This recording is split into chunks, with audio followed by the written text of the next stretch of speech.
Is it?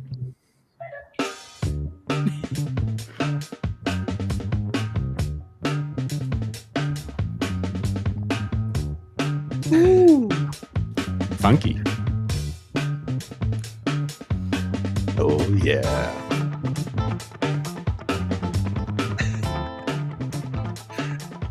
Well, good evening, everybody. It was worth the wait. Good evening, everybody, and welcome to the Camera Life podcast. We've got a super special show for you tonight. This is the Analogue Photography Show. We are discussing with a panel of amazing photographers, Australian photographers. We are discussing why shoot film in the digital age. But before we get into that, just a reminder that this is the Camera Life podcast. It is still the Random Photography Show. We've still got lots of random goodness coming up, but it is the 23rd of June, and this is episode 91 on the march to 100 episodes. I like to have goals. Do you like to have goals, Justin? I love goals.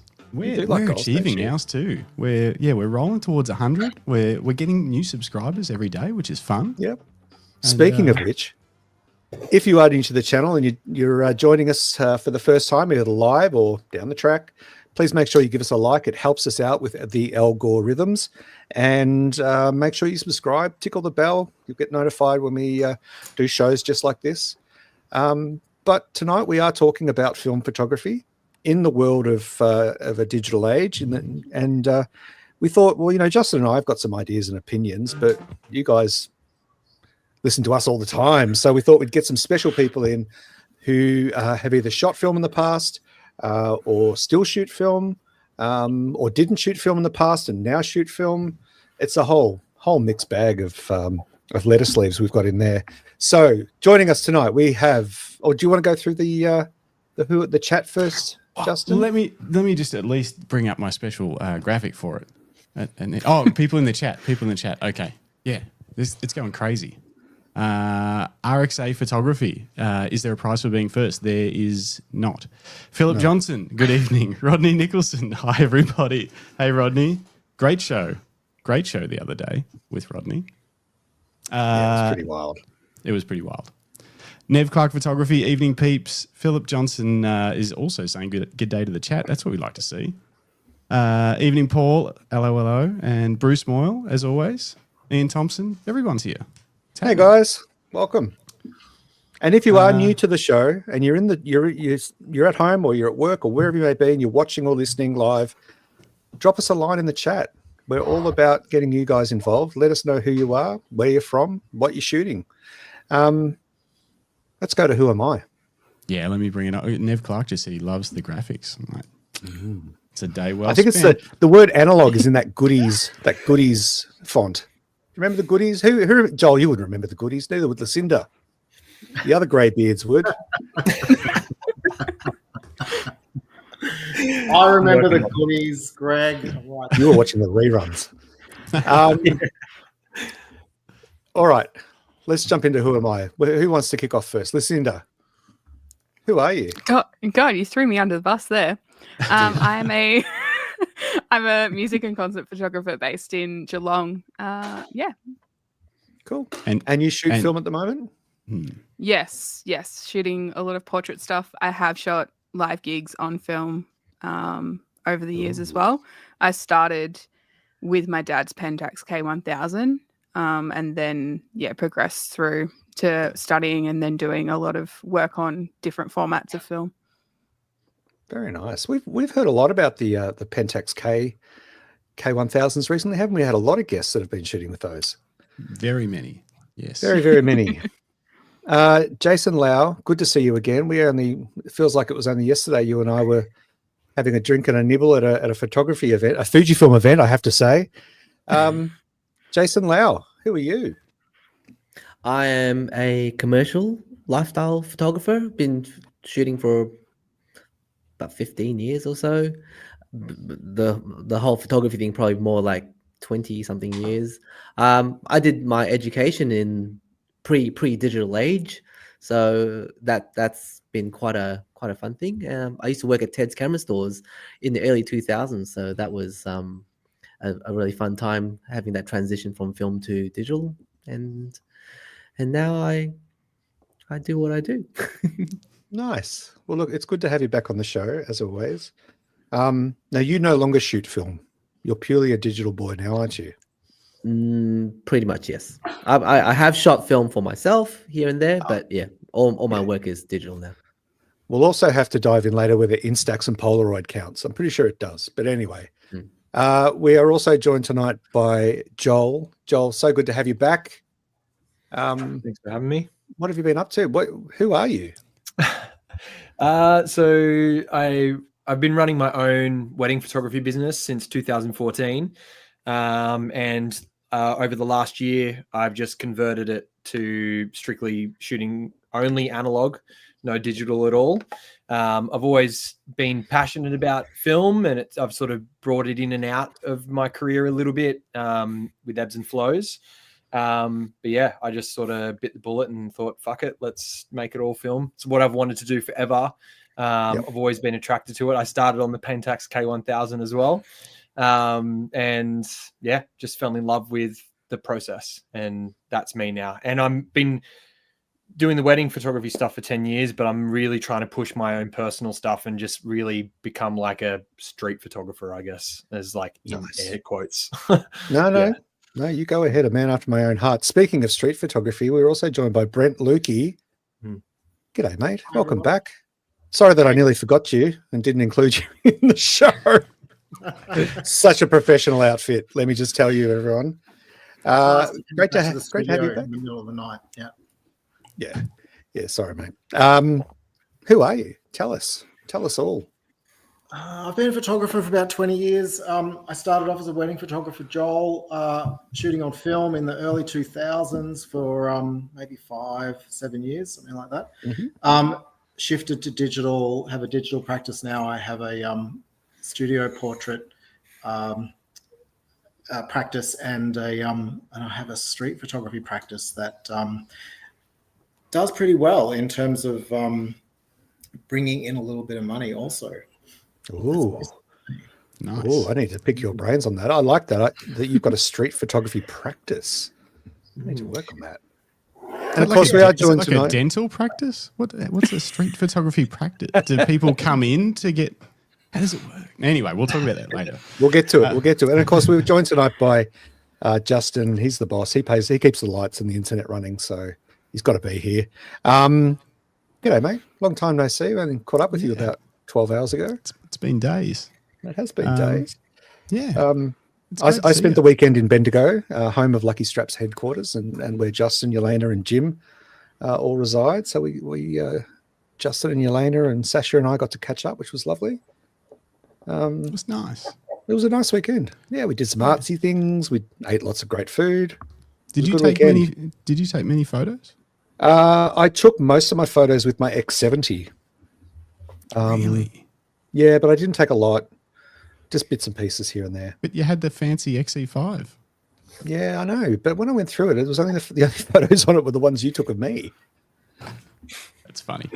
Anyway, that It's a goes cool back camera. to Fujifilm tomorrow. It is a very cool camera. If anyone watching along wants to know more about the XE5, check out some of our more recent Monday night episodes. And we also did a live reaction video to the Fuji X Summit in Shanghai last week. So that was pretty cool. Lots of fun. Let's talk film.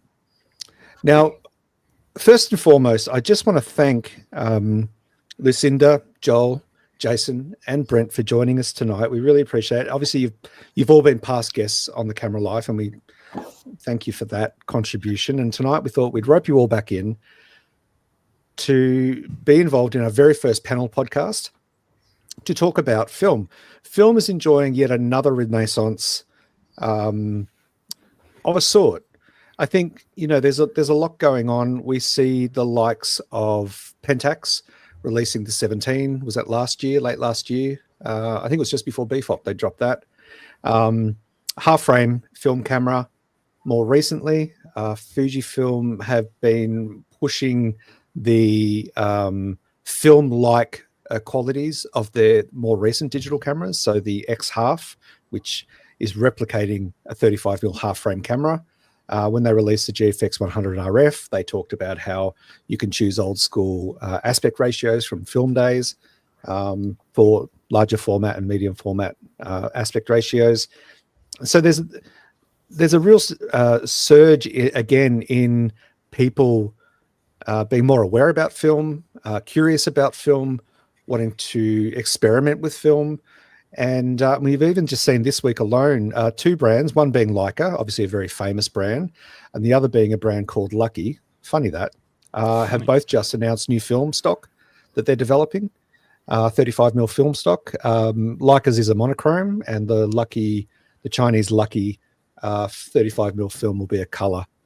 I think it's a color slide. Anyway, so there's still interest in the game. And so what we wanted to do tonight is get everyone together, people that have experience or have had experience with film photography, with analog, as well as digital, and talk about, is film still relevant today?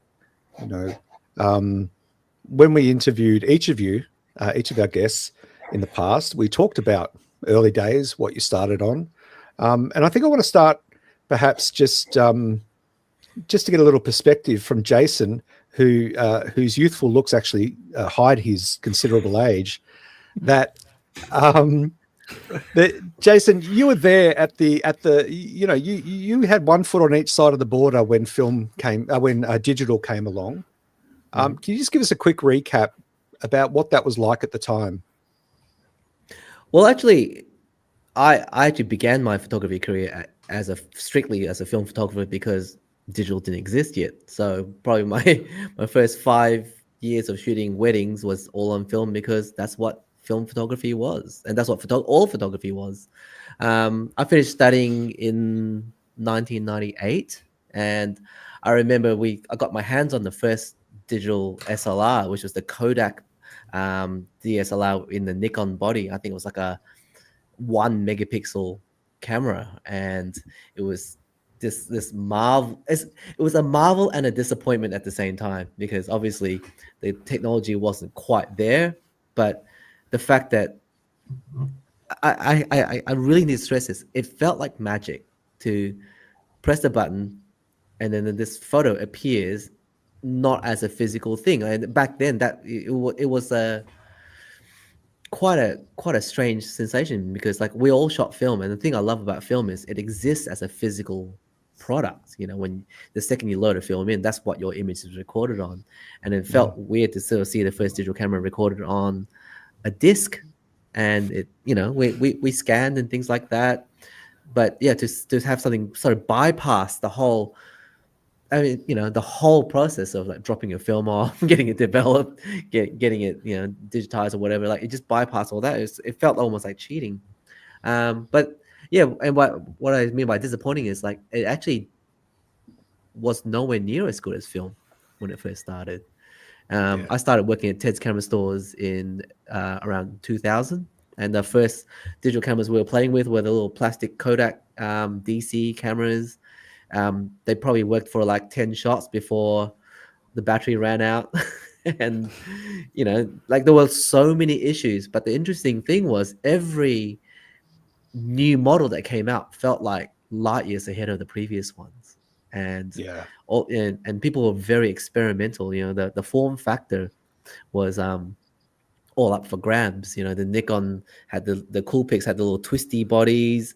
The Sonys literally felt like they came from the future, and you know they had like they could see in the dark and things like that. And yeah, there was a real race. You know, like often customers would come in and go, "Should I buy a digital film?" Because that was actually the question all throughout the 2000 to about 2010. Digital or film, digital versus film. Every article was all about digital versus film, and the answer wasn't straightforward. It was, well, it depends. If you don't mind your photos being a bit lower resolution, you don't need to enlarge it, go for digital. It's convenient. But if you want it quality, shoot film. And at that time, film scanners were actually starting to improve in quality. Probably one of the things I remember most as a film photographer, though, was the person who was printing my photos was the most important person on the chain, because and outside of me creating the photos, whether I dropped it off at one lab or the other made a massive difference. And you know, I would be like, can you make sure that person is printing my photos today, not this person? Because even the person sitting behind the machine were making decisions about how warm what kind of color cast your photos would have. They were interpreting your photos, and that was a really big deal then too. So yeah, so there was a real battle in the early 2000s. Cool. Well, thanks for setting that scene. I think it's the point that you made around that every new release felt like a huge leap. I don't know that we see that so much anymore. No, and we're gonna jump to. Go on. Sorry. I was gonna say, yeah, the leap was absolutely just because we were still finding out what was working or not, and Yeah. even just the invention of like lithium batteries was still coming at that time, and like that was the biggest problem. We couldn't even make the camera work for a full day. Yeah. True. Yeah, Yeah. and then a 1 gigabyte micro drive, which is basically the compact flash, a 1 gig card, was $1,000. I remember picking up Crazy. Sony, those proprietary, those longer for the cyber shots, the Memory early sticks. cyber shots, the Yeah, memory the sticks. memory stick. And I think we had one that was, our biggest one was 64 meg. Yep. That was some time ago. And today, we're looking at cameras and storage media and that are just so remarkable compared to those early ones. Yeah, it's interesting. Thank you for setting that scene. Justin, sorry, I just realized I've jumped ahead because okay. I got excited. We can roll in whatever direction. But I think Justin's point does make a good segue. Jason's point does make a good segue to talk about the news. Well, we might as well talk about these film stocks that come out that you mentioned, because you guys may or may not have seen them. I don't know if you have. Has anyone seen them? This might be what turns Jason around. Let me share one for you. Has anyone heard about the new films that got released this week? Has anyone? Yeah. You heard about the Leica one, yeah. Has anyone shot with China Lucky Film before? No. Yeah, so they've released the long-awaited new color film, which is, I think it's not out yet, but it's coming or something. So they've released this sample color chart, so you can see how it renders We love the a color colors. chart. Yeah, we do love a color chart, but wow, what a choice of photo to use. Yeah. So Haunting. China Lucky's being made by Reflex Lab Film, which is spelled REFLX. And Reflex Lab they've been in business since 21. They're saying that they make and sell photographic film and camera accessories. And we launched our first product. They made a tungsten and a daylight film back in 22. So this is their latest entry. I love in this article down the bottom, it says that this highly anticipated new color, a new C41 color negative film has been a long time coming. Earlier this year, possible distributors began fighting amongst themselves and spreading misinformation about the new film. It was a bizarre situation. Scandalous. Like, wow. It's obviously, it's crazy. And then, the bigger one, I guess, Leica announces Monopan 50 black and white. Yeah. What do we think? Is it made in Germany? Oh, I don't know. Is anything? Aren't the cameras made in Germany? I don't know. Yeah, I'm not sure anymore. The cameras are, aren't they? I'm sure they are. I thought they were. Yeah.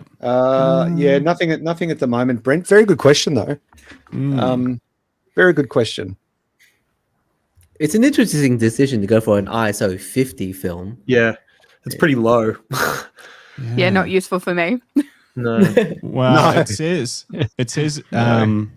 well suited for faster lenses in daylight conditions. So obviously you want to buy a Noct or something really expensive to use with it. We've all got that money. Yeah. I've got a spare lying around somewhere, I'm sure. But it is an interesting move. I mean, and it raises a question that I want to talk about with all of you guys a bit later about, about film photography and film stock and things like that. But for the time being, Yeah, it's interesting. It is interesting. Leica used to make film, years ago. I Did can't they? remember. I've never heard of it before. Neither. I thought they did. I Interesting. thought they put out No. a film. I wonder Probably, if might it's be wrong there. inspired probably by took over any- the Agfa films. Yeah. I assume they wouldn't be making this film either. Like it would be Yeah, it'd have to be Sure, something white labeled or redone. whatever. Yeah, Yeah. Yeah. made Yeah. made an old for them. cinema film or something. I don't know. Yeah.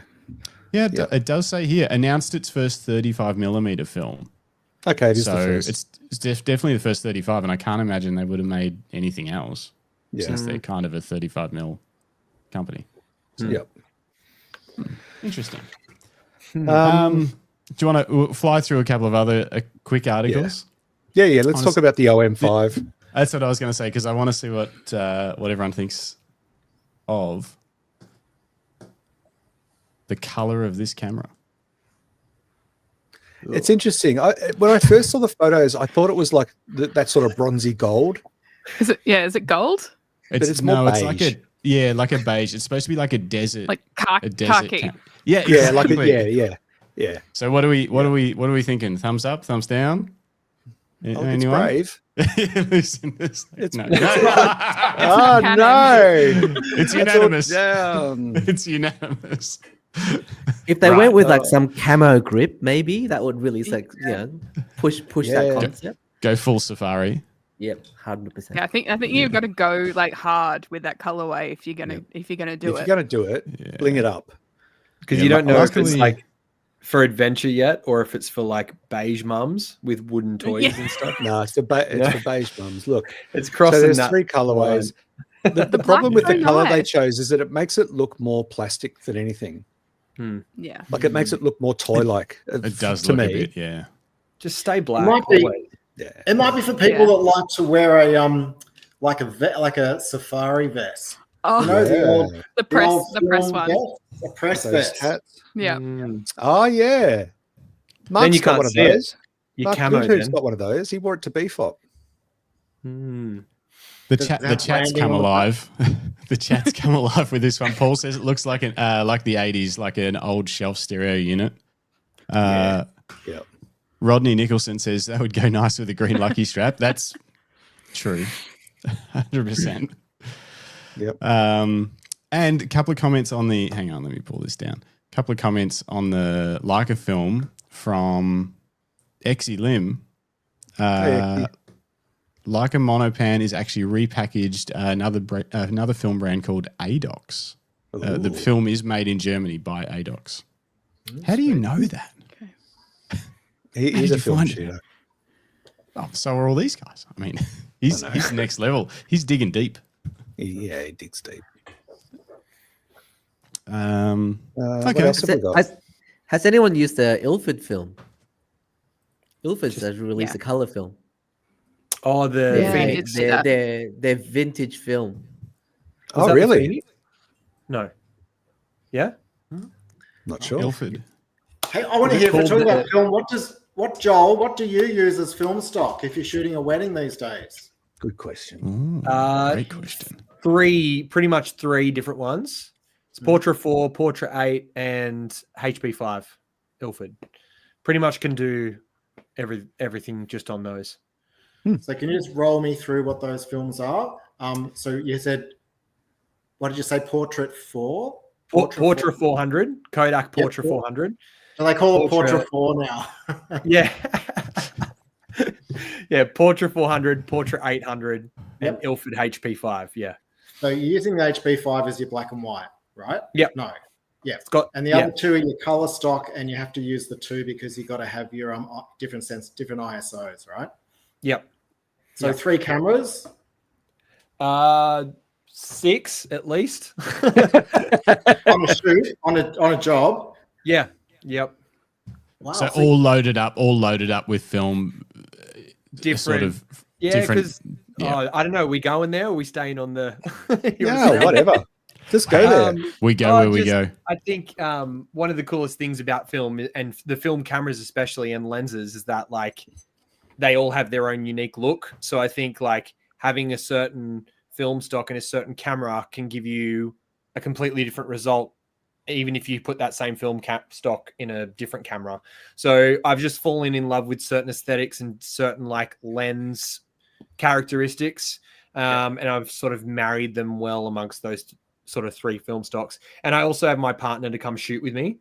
So she'll have 2 or 3 cameras and I'll have 2 or 3 cameras. And we sort of just like swap back and forth. And at least that way, like, you know, if something crazy is happening at a wedding where you need to capture it, if this rolls out, you got something here to go to.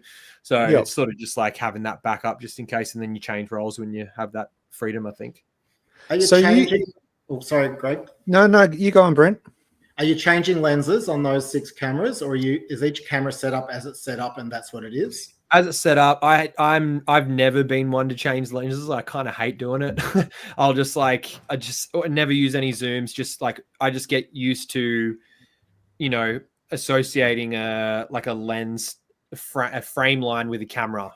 So I know that if I go here and I pick up this particular, like a Nikon F3, I've got a 50 on it, and I can just already, like, it helps me work quicker. Rather than being like, oh shit, what's on that? Oh, cool, and work it. I just like being familiar, knowing that camera has that lens on it, and it just helps me be much more efficient, I think. And so, Joel, just a quick question for you. Sorry, Brent. For Joel, so you like to marry up your lens with a particular camera with a particular film stock?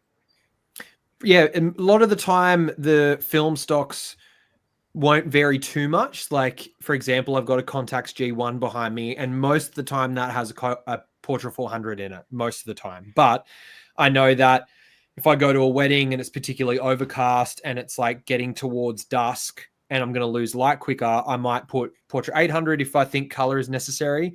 Or if it's overcast and like getting dark, I might just load it up with black and white and push it a couple of stops. So I think it just depends on the day. But like most of the time, like if I'm walking into like a good light situation, just like normal good light, I've just got like basics. It's like Portra 400 goes here, Portra 800 goes here, black and white goes there. And I just sort of know that I've got certain stocks, but they will fluctuate throughout the day. But generally, I have got some ballpark. You know, if I can put Portra 400 in any camera, I'm going to put it in the G1 because the 45mm Carl Zeiss lens is like epic. So I think you just have like, I've got some guidelines, but they're loose at the same time. Yeah. Okay. Nice. And Lucinda, what about you? Yeah. I'm sort of similar film stocks. So I'm Portra 400, Portra 800 for portraiture stuff. And sometimes I'll shoot Portra 800 and push it to 1600 for live if there's enough light. And then Ilford Delta 3200, nice and grainy. Crazy. But I don't have it on my desk. It's behind me on the shelf. But I have a Mamiya RB67. So instead of switching the film stocks, you just flip the backs. So I have all of those loaded, and then I can switch halfway through the roll, which is like so good and so helpful for me. So you have the backs. How many backs do you have for a gig 4. if you are going to shoot film? 4. Wow. That's impressive. So it came with two or 3, and I think I bought another one. But yeah, so it's really helpful when because I will sometimes just only shoot a half roll, and I'm like, oh, now I don't have the right stock in the right camera, and so it's really good for me for shooting like consistently to have that rotating back so that I can flip them in and out. Yeah. So Lucinda, you're just using the one body, the Mamiya? Yeah, not so much at gigs. It's too heavy. It's meant to be in a studio, which I am moving into a studio, so I will use it more. But I also use I've got my little. I took inspiration from Rodney the other day with his show and tell. I've got this little like Canon AF35, which is a little point and shoot. I bought it for $2 at an op shop, and left it on my shelf for like years, and then realized it was like this viral sensation, and so I actually picked it up and tried to work it, and it worked. I actually broke the film door on it and ended up paying $200 to get it fixed because I love it so much. Like, it's a 2.8 lens, and it's like the autofocus is great, the flash is really great, everything's really compact. So like to shoot gigs on that is like so easy, and just Yep. everything. I shoot I shoot Kodak Ultra Max through that, like 400, like just really the cheapest stock I can find, and just yeah, if I want to just go to a gig and I'm going as a punter and just want to take some shots, I'd take that with me. Cool. Yeah, nice. And finally, Brent, what is your film of choice? Oh, I haven't used film since I shot weddings. You know. Oh, that's true. Sorry. But when I was shooting weddings, just interested in how Joel does it. Joel kind of brought up two things, which I think is the reason to use film and the reason not to use film.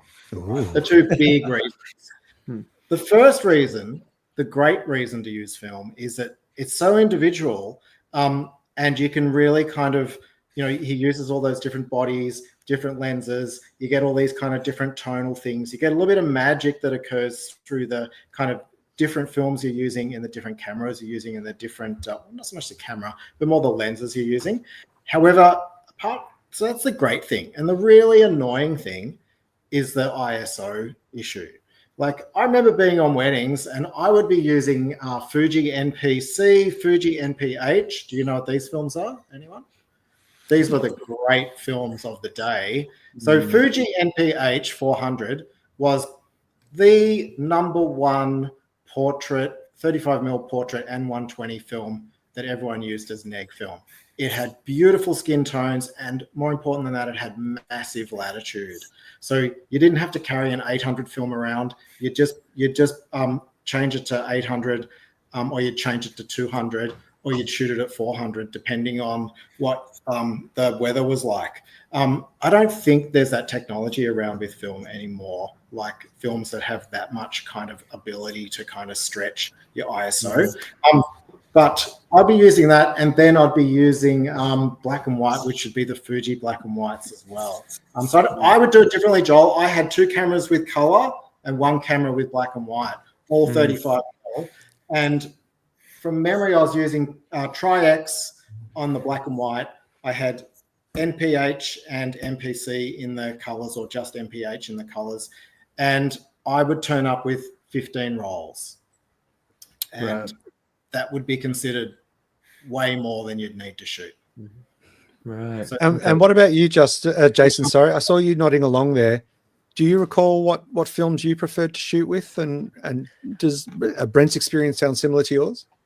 I in a lot of the films I shot, I shot a lot of Fuji Press 800, which I really enjoyed because I kind of liked the versatility of having an 800.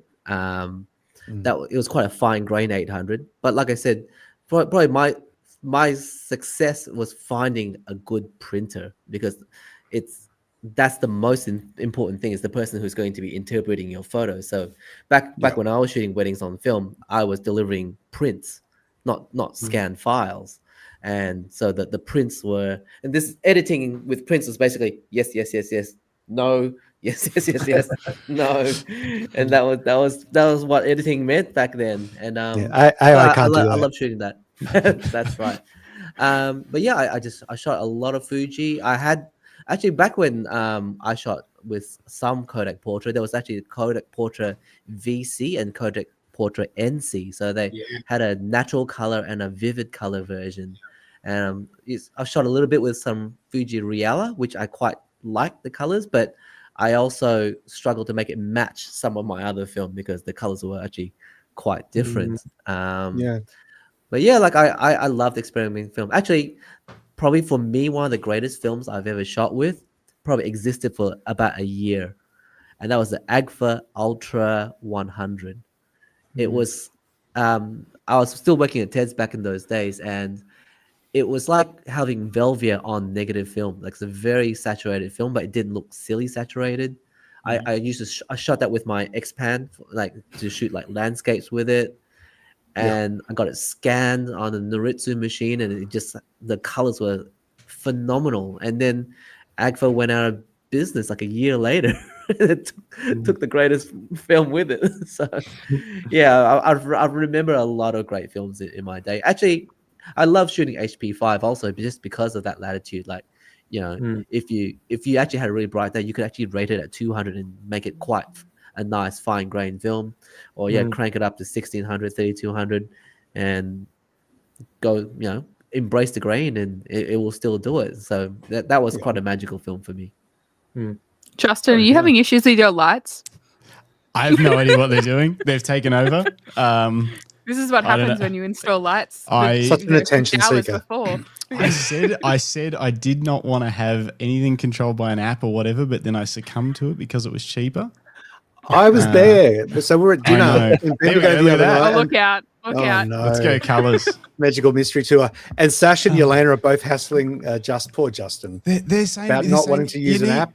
An app will be fine. Just happened? do it. I liked the one that I had before this was a very cheap one, and this was the remote, and it just has coloured buttons on it. And you just press each button, and it does what you press, and it never changed because it was controlled by an old remote. And now this stupid app. Anyway, let's get back to. I reckon Yelena's got it on her phone too, and she's just fucking with you. Yeah. Oh, hang on. Look at this. Lol, that's so sorry. funny. The other remote must be connected to your office too. There it is. Oh, I knew it. Funny. No, well, at least now I'm colourful. This is great.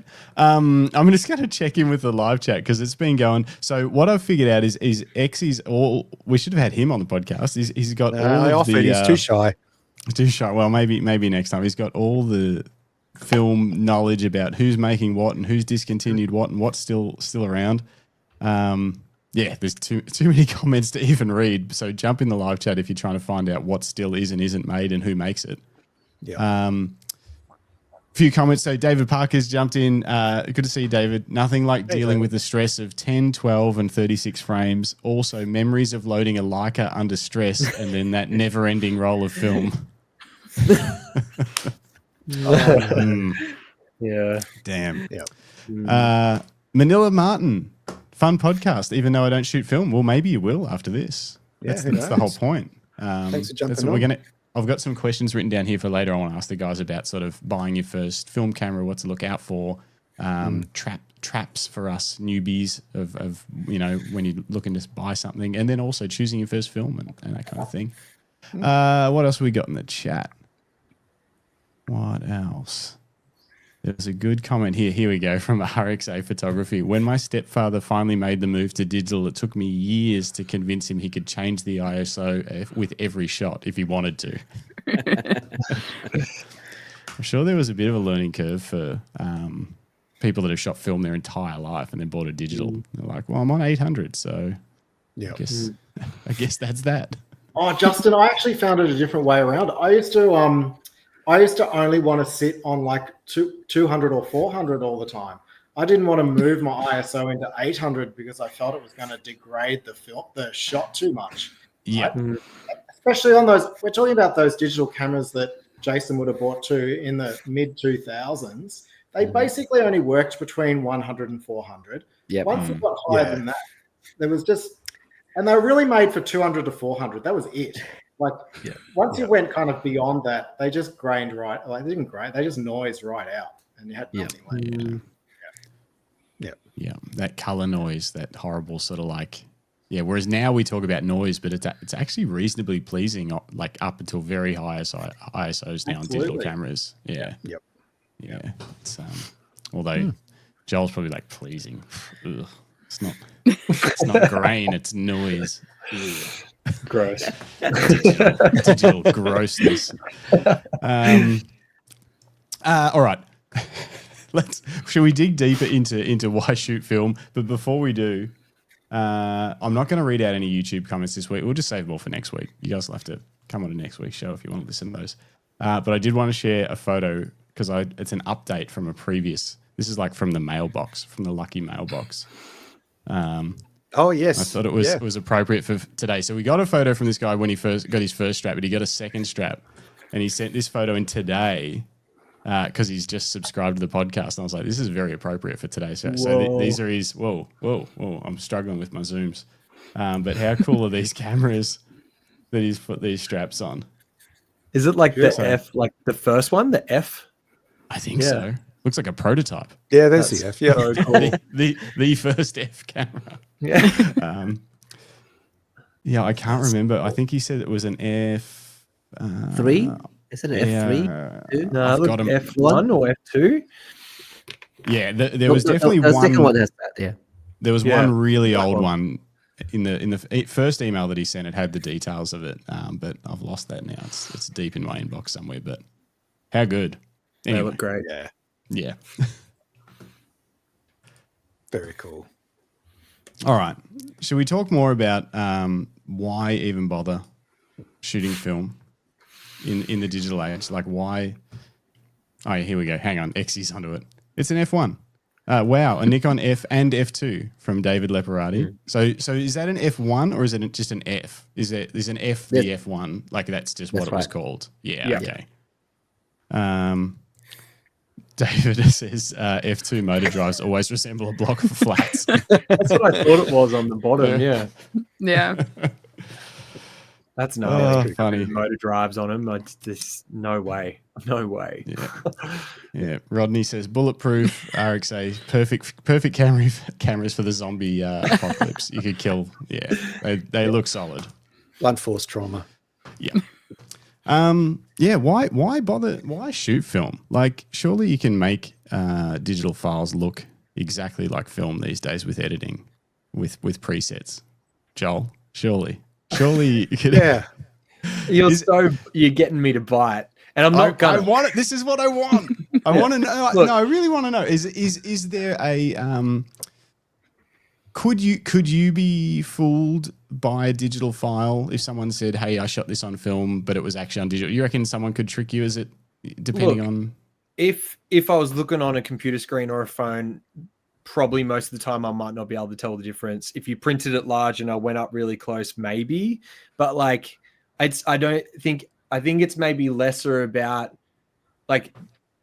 I think a lot of people get into shooting film because they love the aesthetic of it, and it has that like butteriness and that velvety like texture that goes throughout it that it isn't as easy to replicate on digital unless you know how to retouch, I think. But I think for me, it's more about the experience of taking the photo, and like that's what it is most important to me is like, we talked about it on the podcast I had with you guys as you asked me if I was digital curious, and the only digital camera that would like really inspire me to pick up and shoot is that Leica without the screen on the back.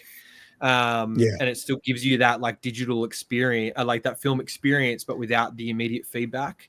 I just find that, with, what is it like? I don't even know what the word is for technology these days, but when you look through a viewfinder and it shows you exactly what the image is going to look like, what's that called? Mirrorless. Like a live view, mirrorless. Yeah, live view, mirrorless. It's just like it really. I think like cameras are becoming so smart that it's making us dumber, and we're relying on all these things to like pick up. It's just easy to pick up a camera and put on auto and just take a photo and you focus on composition and that's pretty much it, which is cool. But I think having to be really intentional with everything that you choose and knowing that like when I take one, it's going to cost me money and I really want it to be like perfect and I really need to be present because I can't just take and have a immediate feedback to go, oh no, that's not right, let me go again. It's taking away that immediate feedback to help you just remain more present, because like at the end of the day, I don't think we're paid to take photos. I think we're paid to pay attention, and eliminating the screen for me just takes away another distraction for me where I can actually just be. And I think that's like what we're lacking is, I do workshops like I did with you guys down in BFOP, and I'm doing this couple shoot and I get a couple to do something, everyone shoots, and then the immediate thing they do is look to the fucking back of the camera to see if they got the shot. And I'm looking at the couple being like, there is the cutest shit right now happening and you guys are all fucking missing it because you're just looking at this, like you're making sure that there's like a feedback there and, to see if they got it, if they can do it again. So I think like, it's about eliminating a distraction for me, and like how I feel when I'm shooting film is more beneficial to me than say like the outcome of the image. The outcome of the image is great because it's film and it does it all for me. you shoot Portrait 400 and get it scanned through a Frontier and like get it done with a good lab, it's going to look fucking good, you know? So that I can offload to people that know their shit. I just love how it feels for me while I'm shooting personally. That's why I do it. Nice. Good answer. If this was a game show, you would get points for that. I think that was. It's not though. So I've got one thing to add, Joel, if I can. I think that looking at the back of the camera is something that people who don't work professionally do more than people who work professionally. So 100%. I actually think most professional photographers don't check the camera straight away. They will shoot and they will know, like instinctively know, if you're doing a wedding, you've got to keep watching for the off moment. So you don't just go, did I get the shot? Because you learn really quickly on a wedding that there are moments that are happening once the camera's been put down. And so you're always alert to it. You know, you're alert to getting the photo you think you're going to get. And then you're alert to kind of like getting the photo that happens when the couple thinks you've finished taking the photos. Yeah, 100%. Or the group or whatever. Like I remember taking group photos and there'd be like, 150 people in one of those kind of cheesy group photos. I don't know if people do this anymore. And then you'd get a photo when the group started dispersing that would be way more interesting than the photo of the group, right?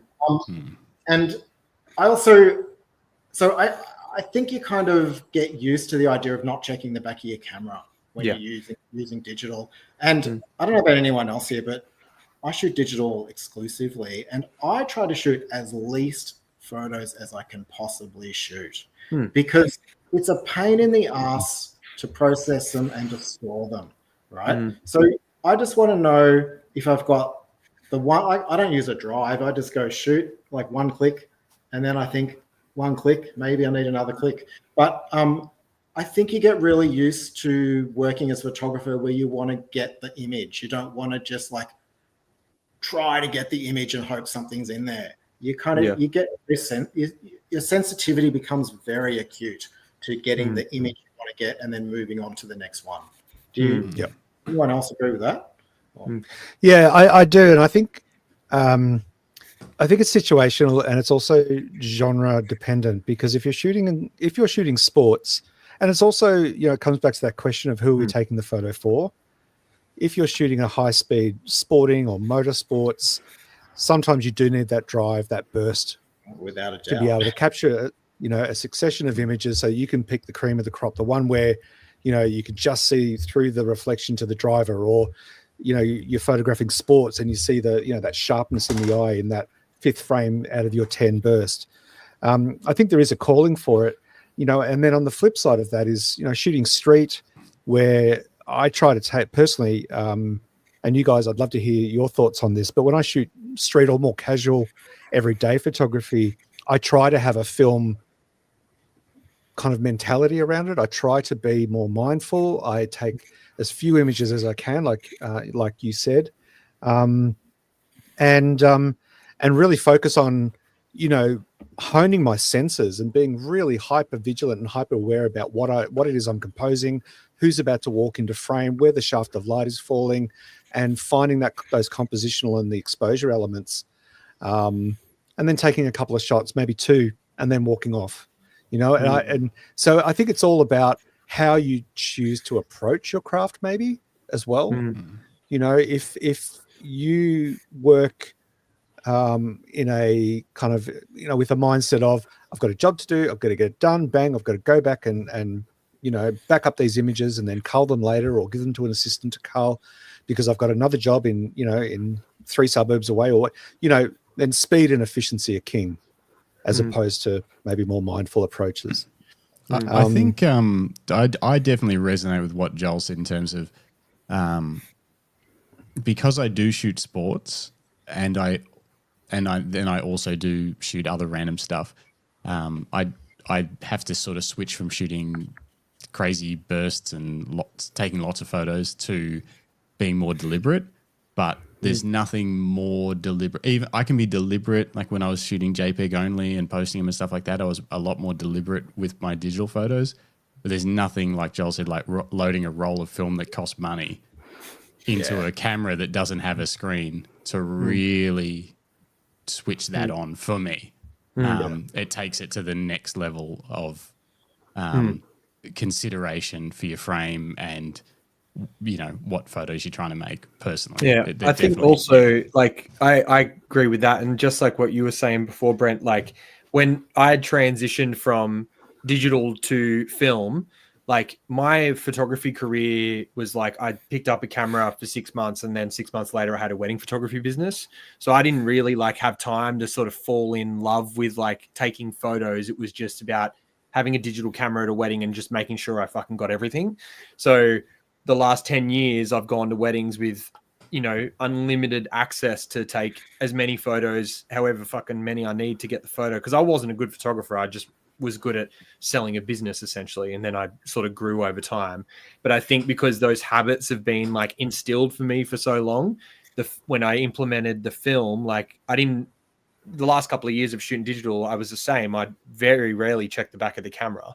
But I think it was the slowing down component that I needed help with, because I just had that flexibility and that freedom to go ham on it. And that's just was always it was just habitual for me because it was like that for so long. Because I'd never learnt it. I just did the business and was thrown into an 8-hour day where you have to photograph 5 million things. And I had a 64 gig card, so I didn't have to think about it. So I just like brought that to like everything else that I shot in my life. Like if I ever photographed my son or like anything I loved, I was just like high speed autofocus, but just like, yeah, it's got to be in there somewhere, And it was just like, that was just part of my process. But like then switching to film, because I would shoot the wedding seasons on digital, and then winter I'd pick up a film camera and photograph my personal stuff.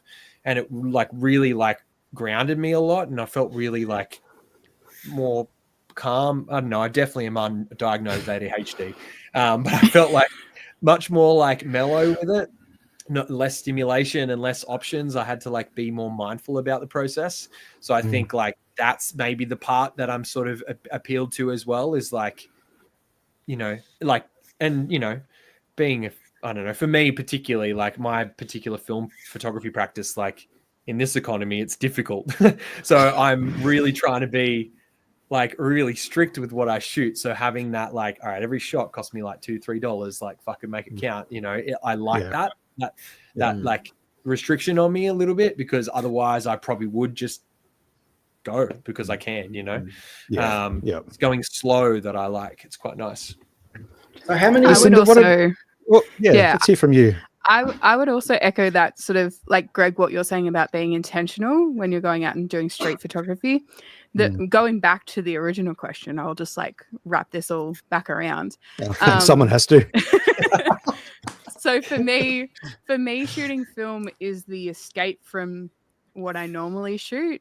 And sometimes those things are the same. So sometimes I am still shooting music, or I'm shooting portraits of musicians.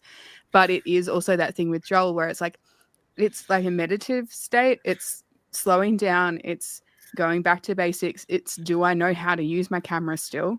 Because a lot of my cameras don't have internal light meters. I have to physically light meter a scene. I have to set everything manually. It takes me 5 minutes to like, especially with the Mamiya, you've got to pull out a dark slide and like do all the things. There's about 15 different steps to take a photo. So for me, it's to slow down and to be more intentional about what I'm doing. And that sometimes for me is like just going, I used to go and walk around Little Mallop Street, which is a kind of a restauranty kind of area. It's kind of like a cool area in Geelong. And it has a lot of little like back alleys with lots of street art and stuff. And so before work, I used to go and just shoot a roll of film, like, and just go and get it processed, just to like try and like hone my craft and like just try and like concentrate on composition and make sure that I am still seeing things like really intentionally, rather than fast paced like chaos. First 3 songs go. It's definitely that meditative, intentional thing for me. Jason, I want to jump to you for a second. You used to shoot film, and you've said that you still might shoot occasionally for personal stuff. Do you miss that? We've talked about this intentional, almost meditative state of slowing down to make an image as opposed to just operating a camera. Do you miss that from the film days? I miss a lot from the film days. I have a lot of film cameras myself, and I loved toy cameras, weird cameras. You know, like I've got an Ilford Sporty 6.6. I don't think anyone has even heard of one of those. Like I've got some really weird stuff, and I used to just love. It was like spending time with a different friend. You load a roll of film. Let's see what this camera does, and I actually really love those days of picking up, to go to the Box Hill camera market and just go, oh, I'm going to try this little vintage Agfa camera and just go see what it was like. And that I really miss because honestly, you can hand. I bought the Sony A7R5 recently, a phenomenal camera, but I don't think I've ever played with. I just kind of use it for work. It's quite a different feeling than picking up an oddity. Sometimes the film camera is like a little bit of a time machine. You pick up this, I'm a real nerd when it actually comes to old cameras, like the old Voigtlander with the plunger shutter button. They're just weird solutions for these things. I think I really missed that part of it. But in terms of its influence on me, similar to Brent, like I don't shoot that much in terms of I realize that especially when I do fashion photography with another fashion photographer who's quite a bit younger, and they're like motor drive and they're just like machine gunning right next to me, and I have this kind of like, if this shot isn't working in 3 shots, I'm going to change the pose. Yeah, we're moving it. Yeah. And yeah, so that's kind of its biggest influence on me, because same thing. I would count the frames and go, better make this shot work. And I think I lost it for a little bit, and now I kind of go, it's come back to that realization: if I don't make this shot work, pressing the shutter more times isn't going to make it work. Yeah. And I think that's a big valuable lesson from film photography. Yeah, couldn't agree more. That's a wonderful point. So in this day and age, obviously, everyone has access to a camera now. It's, we're carrying one 24/7. My partner, Sash, even sleeps while still scrolling TikTok. I don't know how she does it, but there's some sort of fine motor condition it's just there. But we all have a camera. What do you guys think are the barriers at the moment? I mean, there's some obvious ones, but what I want to hear from you guys. What are the barriers for people to explore film photography, to go analog? Anyone Maybe the jump in? learning of it. Like if you don't know how to use manual settings, if you're picking up like an SLR, you're not going to be able to sort of operate that. So we used to have a lot of education down here, but I don't think there is as much anymore for specifically analog processes. Even going into analog processes like cyanotypes and stuff like that as well. Like it's kind of like that dying art almost in education kind of practices. Yeah. Jason, you're an educator too. What are your thoughts on that statement? I actually taught darkroom for 7 years, and I taught.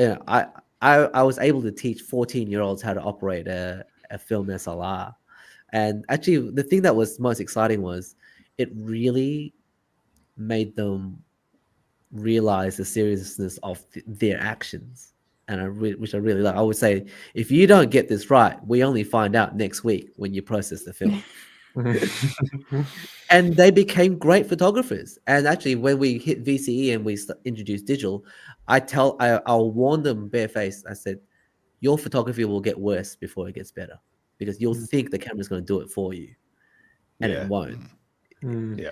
And you are still in charge of making that shot work. And then they would come back and go, yeah, all those photos were blurred. I just shot at night. I didn't really think about it. And then, yeah, you're right. That totally didn't work. And I really love it as a learning tool, because I mean, it's like I say, if you give someone a K1000, they've got 3 modes, shutter, aperture, and ISO. That's it. There's a little needle that moves up and down, and it's the easiest way of helping someone understand that whether you're buying a K1000 or the latest and greatest Sony or whatever, they all still work exactly the same. And I love that. Actually, speaking of analog photography, day one of when I used to teach high school, we made pinhole cameras, and we loaded it with photographic paper. And I said, if anyone explains photography to you that makes it sound harder than light passing through a little hole onto a light sensitive material, they don't understand photography. There's no magical setting. There's only these settings. And and for me, that's actually the magic of photography, is we realize the rules stay the same no matter how great technology gets. And I think that's something that can be really picked up by someone using analog photography, is to realizing that you can strip so much technology away and you can still make an amazing image. If all you had was a 50mm lens and a camera with a needle that moves up and down, you're still participating in photography. If you don't have that, you can make a little tin camera, with a little hole through it. You're still making images, and and I think that stops people from trusting the camera and putting the trust back into the person. Nice. Yeah. Justin, you want to jump into the chat and see if there's I mean, it's been quiet. It's been quiet in there. Everyone's just been listening. I think so. I mean, David Parker said he's still got his enlargers buried in the back shed. Beautiful old Leica 1C Focomat and a V35. Misses the darkroom process, but not hiding or shipping film in the field. Glad I lived through that. It seems that there does seem to be a very strong theme, or there's a few exceptions to this rule, but there seems to be a lot of people that lived and worked hard through the film era that no longer shoot it, but have fond memories of it. It seems to be very common, but are like, nah, from everyone that we've had on the show, there's a lot of people that are like, yeah, they were really good days, never again.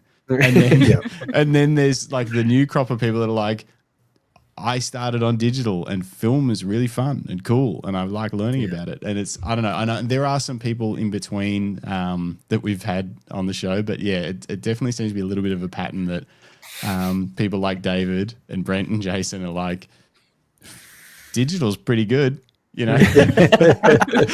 works really well. I actually had a friend recently ask me, I've getting into digital photography. And for her, she's a very talented shooter. For her, the biggest obstacle was, I don't know what camera to get. And there is a massive risk because no one's really making new film SLRs anymore.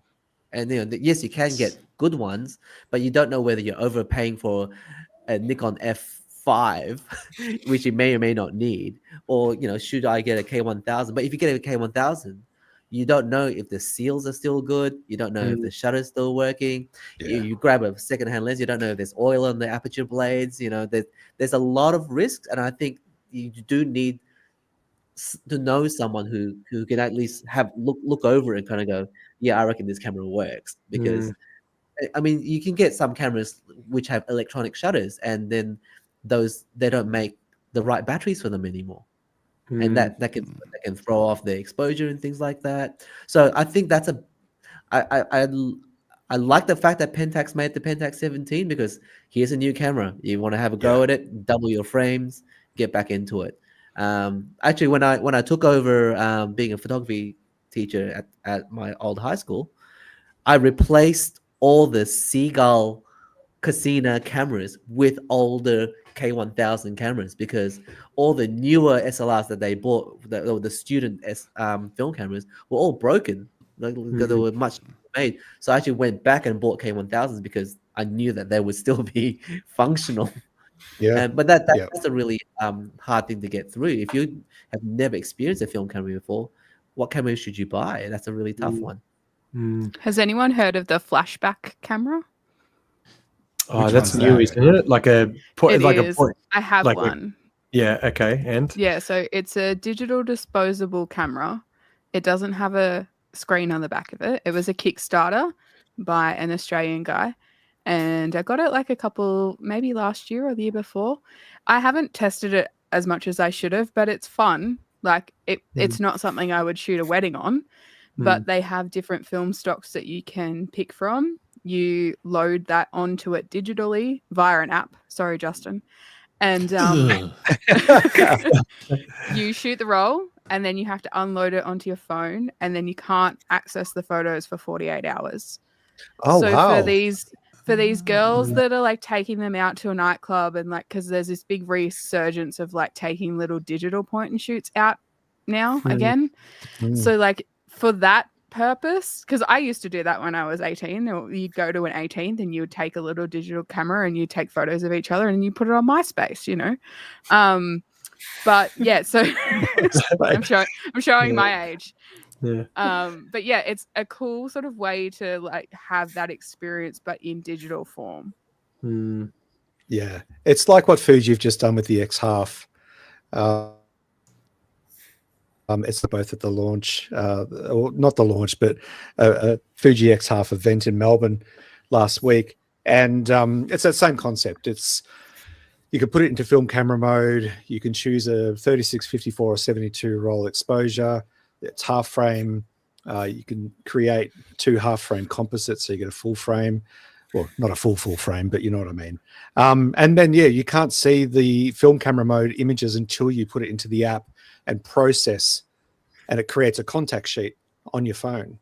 And it's only then that you can actually see your images. You can't see them while you're shooting with the camera.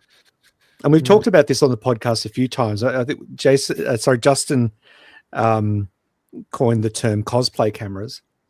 I may have.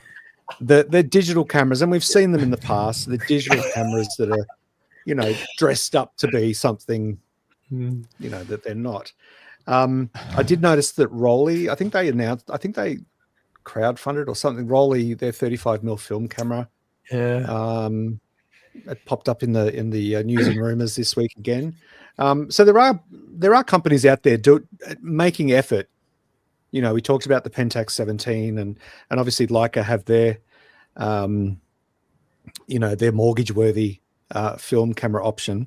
Why do you guys think the brands that used to make, you built their early fortune on film cameras, do you think they'll ever release one? Will Canon, Nikon, or Fuji ever come out with an actual film camera? And why haven't they done it yet? You know, we've seen several peaks and troughs in film, in analog photography, but we haven't seen anything serious from the big brands. Do you think they'll ever go down that path, Joel?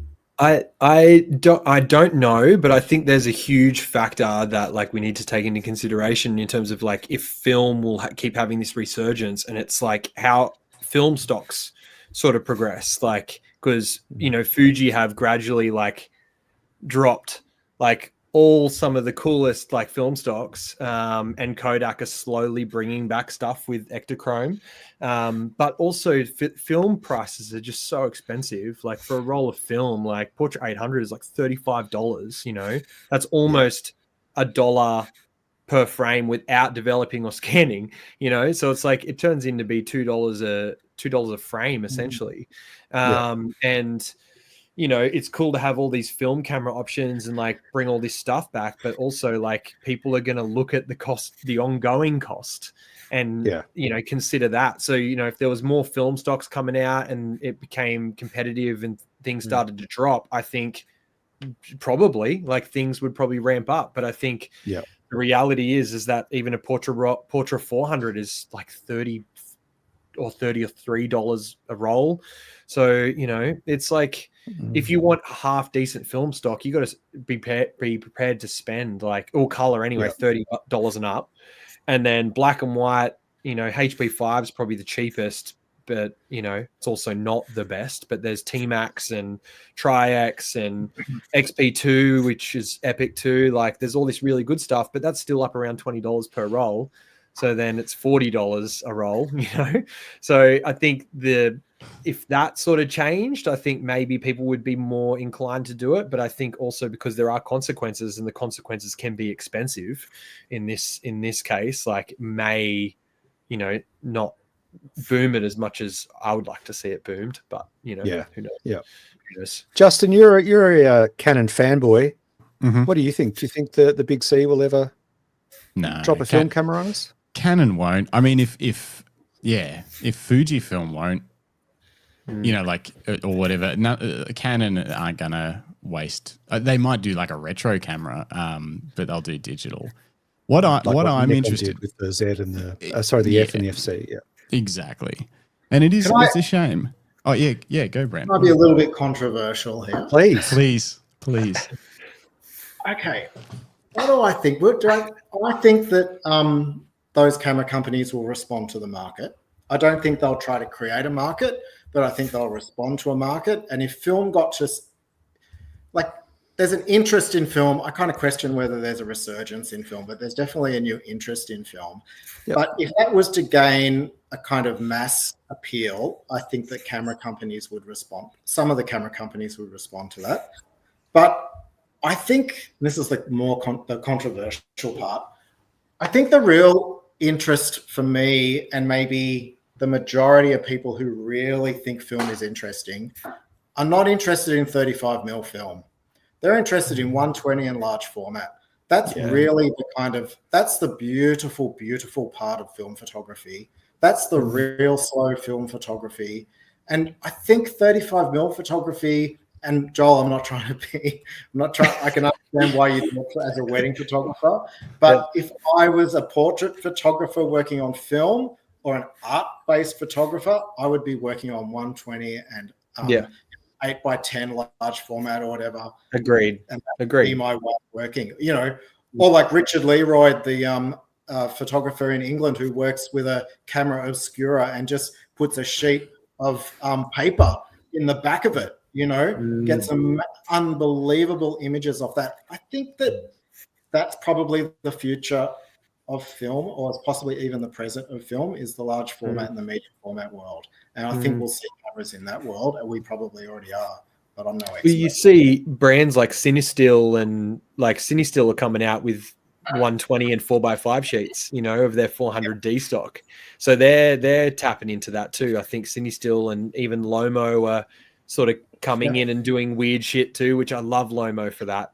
Yeah, they do, don't they? Yeah, so I think like those quirkier companies are picking it up for sure, and I agree with you, you know, for sure. You can build your own cameras in that format as well. You know, that's not beyond anyone who's deeply interested in how photography works. It's not as complicated as people think. It's a good point, because a few of our guests we've had on, even just recently, have talked about how they have like these old large format film cameras that were, you know, used by the Royal Air Force to, you know, for ground surveillance, and how they've jerry-rigged them with different lenses, or they've created, was it Andrew Ravenko was talking about how he created what did he do? He changed the way that the shutter dropped to time it to determine the shutter speed.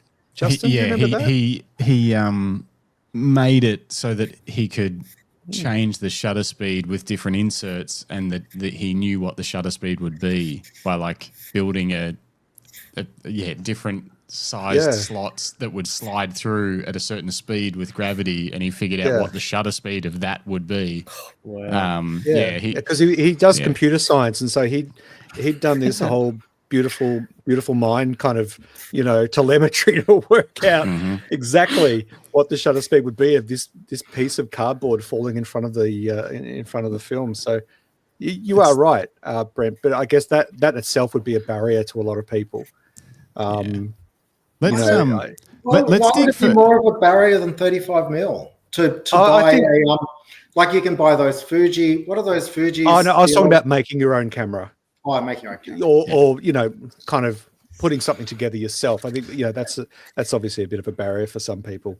Can we keep leaning into the new cameras thing? Because I like what Brent said. It's spot on. If there's money to be made, camera brands will jump in. But often the bigger ones will like Canon, they'll wait until they see someone else making a heap of money, and they'll be like, "Oh, we better get in on this." They're not going to be the first people to kind of jump on that sort of stuff.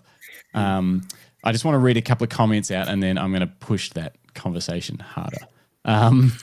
Exy says Rolly did produce that 35 AF last year. Yeah, that's right. Their camera. Yeah. Yeah, I think it just popped up in the news because people are starting to receive them. Right. So the promised product is finally shipping. Yeah. David Parker says the greatest thing about film cameras was their shelf lives. They really did feel like they were a part of you, old friends. And I definitely think that's not the case as much anymore with digital cameras. Jason says society is less and less inclined to accept delayed gratification. We collectively want everything now, everything instantly. Shooting film is the antithesis of this, which is good, I think. Yeah. It's great. It's just expensive. Mm. Couple more. David Leparati, large format 4x5 inch and 120 roll film produce outstanding results. These were my mainstays when shooting film. And they still produce outstanding results. Like, unbelievable. Yeah. Yeah, it's hard to beat medium format film. Like, it just gives something special to it for sure. And then this is what I want to talk about from David Parker. Jeff Bridges, the actor, brought back the wide lux. So, first of all, what do you guys think of the wide lux thing? Is it cool or is it not cool? It's cool, man. It's Cool, weird. it's But cool. It's fucking cool. You know, the weirder the cooler. You know, for sure. Yeah. You know, like the fact that the lens goes like this. You know, that's awesome. It's bizarre, isn't it? Leave it at that. Yeah. And Jack Bridges shot it, so he makes it cool too. So I know. And then somehow he almost single-handedly has made it cool again, and now a company is bringing it back, which it's not happening yet, but it's coming. Someone's making essentially just remade, which I think Jeff Bridges might even be in on that company. I can't remember. He's part of. Yeah, he's co-funding it. I think he's sort of part of the, the top tier stuff. So it is interesting. Is that one of the few, like, because there has been a lot like the Rolly, and then there's a lot of those kind of reloadable point and shoot cameras you can buy new for $300 or whatever they are. And then there's this wide lux coming. Like, what other than Leica's M6, what else is there? Lomography do a bunch, but they're mostly. They even make kits so you can make your own camera. Or they used to. I don't know if they still sell them. What else that's decent quality and high end? Not that look. I'm talking like, there are people that would spend $2,000 to $10,000 on film cameras, but there's none to buy unless you buy secondhand. So, is that just the way is that it? Are we sort of we're done with new film cameras? I think people underestimate how hard it is to make a film camera again, because the people who made them are retired. They literally don't have a school where they teach you how to make a film camera.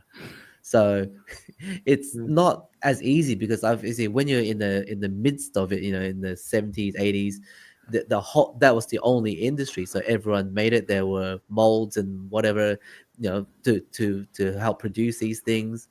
If you wanted a film camera, in my opinion, you want like the price of it. If you wanted a good quality Nikon FM3 level of camera, brand new produced, the next complaint will be, I can't believe they're charging so much for this, because I can pick up one of the secondhand ones for $500. Like it's a bit of a lost game because of that. Like, people freaked when they found out that the Pentax 17 was like $800-900.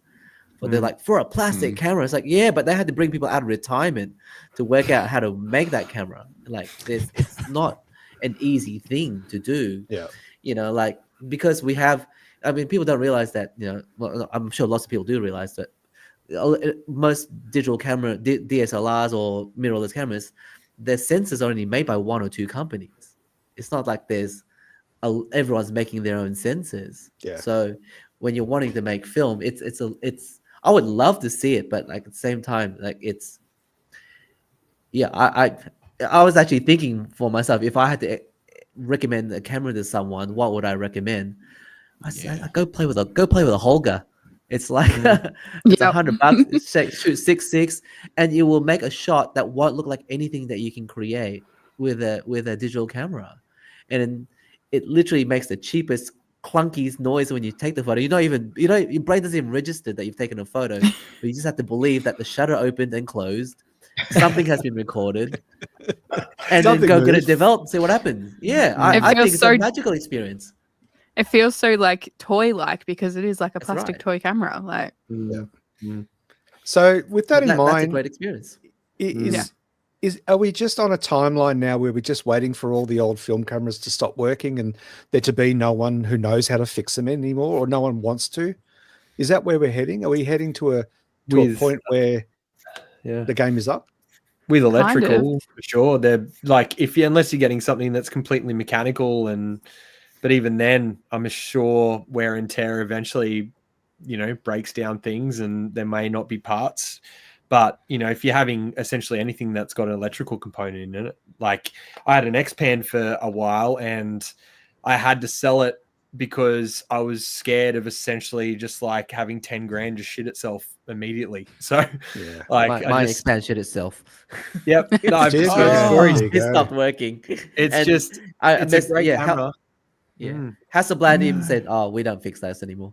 Yeah. Oh no! Such a great camera, and it's like super unique, and I was so in love with it. But I was just like, if that thing goes, like I should just probably have my time with it and let it move on to someone else that can roll that dice, and I'll just use that money on something maybe a little bit more reliable. Yeah. Good call. Good call. You're talking about reliability. How is it for you, Joel, using film for so much work? How reliable are the cameras?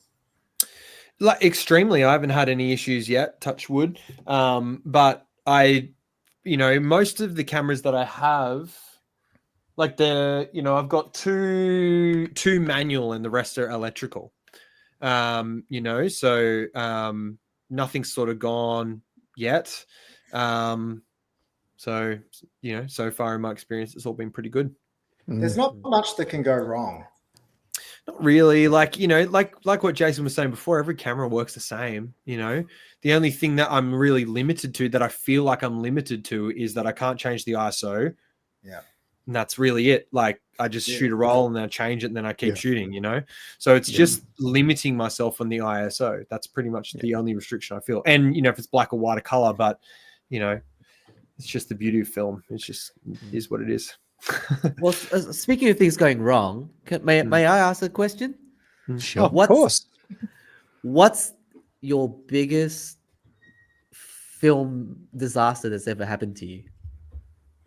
Or at least a memorable one? Because I think I've made every mistake there is to make in the darkroom, in camera, things like that. I'm interested in what you're like, oh no, I've just stuffed up kind of moment with film photography. The biggest one would be I shot a wedding and I had the Hasselblad 500 cm at the time. And because that's got a leaf shutter on the front and then the curtain at the back, every time you shoot, you hear the curtain up and slam. So it just gives you that immediate feedback of like, cool, the photo's been taken.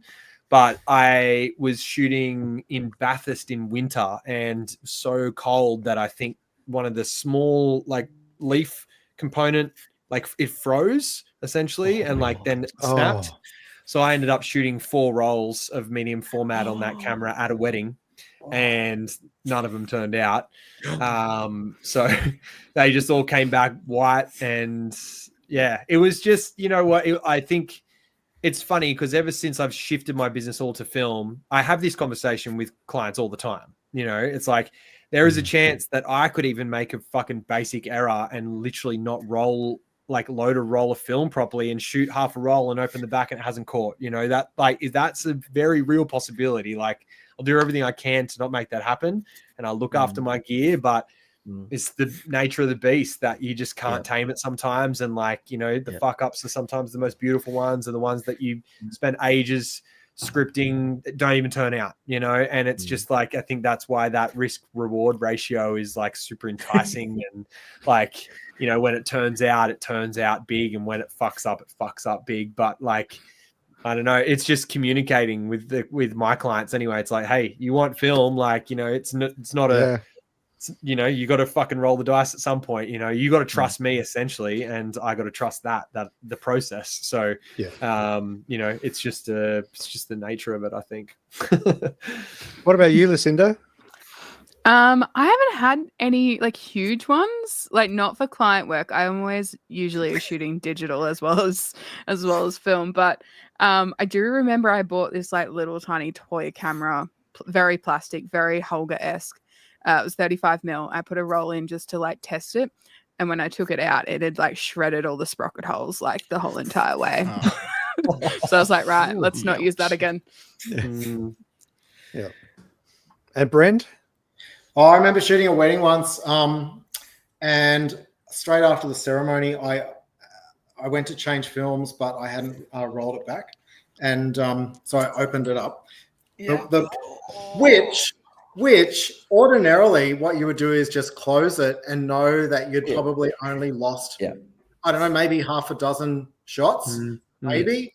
But what I actually did is I panicked and I pulled the film out. I wrecked the entire film, and fuck, and but what I can say is that no one knew, because what I used to try and do, and I guess you try to do this too, Joel, is like when I was shooting weddings, I learned how to build kind of backups into everything. So I would sort of shoot photos knowing it wasn't the best photo sometimes, but it was like covering my ass in case something happened later. And I'd always have these redundancies in my mind. Like, I'm going to take a photo now of this, because then if something goes wrong, I've got that photo, even if it's not the one I really want. And I would be kind of, even with film, I was still using like 2 or 3 cameras. So even though that might have been the camera with my wide lens that I fucked up, but I still had all the shots off the other camera, which whatever lens was on it. So the couple didn't even know, because it was like, I've already got to cover someone in another way. But if you're trying to be more like Joel, very cautious about which film you're using because you want it to create a certain magic, you might just use the one camera with the one lens for like a whole really amazing moment that you're working on. You might not be shooting between 2 different bodies, and I understand you lose it in that way. Yeah. And finally, Jason, what about you? What was your worst film fuck up? Oh, thankfully, again, in my professional work, I didn't have too many, except for like my very first one. I actually set the ISO of my Mets flash, the old manual flash, to the wrong ISO, and I just blew everything out. But a memorable sort of disaster was actually when I was shooting some photos at the Meredith Music Festival. And if anyone's been to the Meredith Music Festival, it's famously dusty. It's like a dust bowl, in the middle of summer. And I remember I was trying to do the right thing. I got home and I cleaned my camera. I thought, I've got my puffer out, got my brush out, cleaned the outside. I thought, I may as well clean the inside. Popped it open. I was like, there's my film. That's in there. Did you clean the film while you were in there? Give it blow it off. And similar to Brett, I panicked. When I panicked, I just continued to stare at the film because I was like a moment of disbelief. I should have just shut it. I was like, I'm still looking at it. I can't make my hands move. I got maybe, I think I saved like 6 shots out of the whole roll because I just left it open for so long. Oh, no. I've actually got one, Greg, but it's not the same because I don't shoot film. I've never shot film for consequence of anything, so it's not really a fuck up, but it's a bit weird. I so a few years ago I bought a F100 and an F5, and I shot a bit with them, just playing around. Shot some stuff in Japan, and then they kind of ended up on the shelf in the Lucky office. They've been around. I've lent them to people, but I knew there was a half roll in the F100 that I'd shot a few frames on, and then, anyway, recently I was like, after we had John Umina on from Lumina Labs, I always get that backwards. I was like, all right, I need to shoot some film again. I'll load up the F100 and I'll also message Joel and be like, Joel, I'm buying a film camera. What should I get? So I did that too, separate to this story. Anyway, shot some film, shot the rest of that roll, then shot another roll, and then sent them off to John Humana and got my scans back a couple of weeks later. And the first 6 frames of that roll are a semi-naked girl that I've never seen before. Wow. You mean woman? Woman. No idea who she is or who took those photos, and haven't really asked around to figure out whose photos they are. So you've got these images of someone and you don't know. Yep. No idea. It's kind of like it's kind of a lame version of those amazing stories where people find their grandparents' old camera and they get it all, processed and scanned, and they find all these amazing images from the war or, from something. But for you, it was just a naked woman. Not naked. They were just they were creative, artsy photos that so I must have lent the camera to someone. I can't figure out who anyway. But I don't want to just throw it out on social media and be like, hey, is anyone missing? You just did. yeah, true. Yeah, good point. Anyway, if you're missing 6 photos, actually, no, you'll have to prove that they're yours if you want them. Email Lucky Bruce says it wasn't me. Okay. Anyway, that was some good. Yeah, they were good stories. It makes me not want to shoot film for a professional. That's for sure. It's Nev, I didn't shoot them. I didn't anyway. What else? What else were we going to talk about before we? So I want to hear from you guys what your favorite cameras are, if you're still shooting film, or what you used to shoot with. Sounds like it's always a K1000. Yeah, everyone's got one of them. Everyone's got one of them. But I guess, before we do that, and we kind of hinted at it before, how do you buy your first film camera or second? When you're newer into it, how do you buy it without potentially buying something that doesn't work or that has issues or that isn't right for what you think you want to do? How do you even know what might work for what you want to do? Or do you just have to pick something cheap and get started? How do we do it? If you can't just message Joel directly and have a 2-hour back and forth about which camera you should buy. It's funny that there should be a business. It's how there's they have drug testing at festivals. There should be a website where you can send a listing to someone and get them to look at it and see if it's worth it and what it would be good for.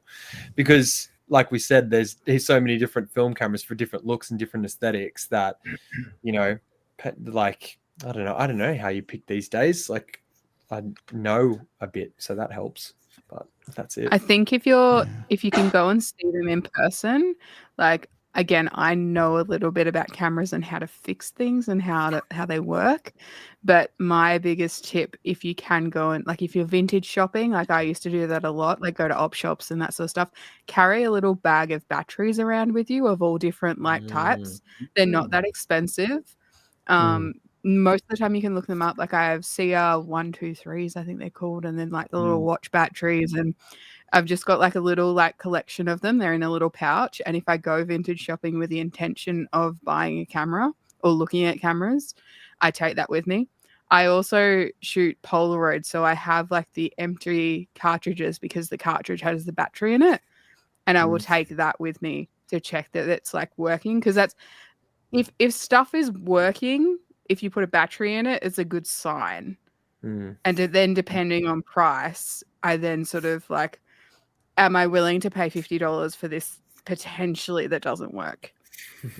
But I've tested it and the batteries are firing things and then so if you test something, say it's not a Polaroid, but if you test something, say it is a K1000, and then literally do you just buy it and then put a roll of film through it and get it developed? So then it costs you another $40, $50 just to sort of get an idea. Is that is literally it? Is that what you guys would do? That's literally it.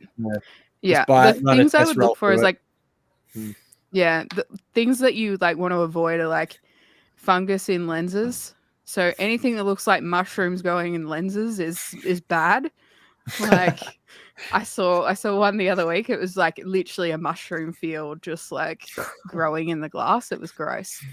What else? Clean Back of the- yeah. inside if you open it.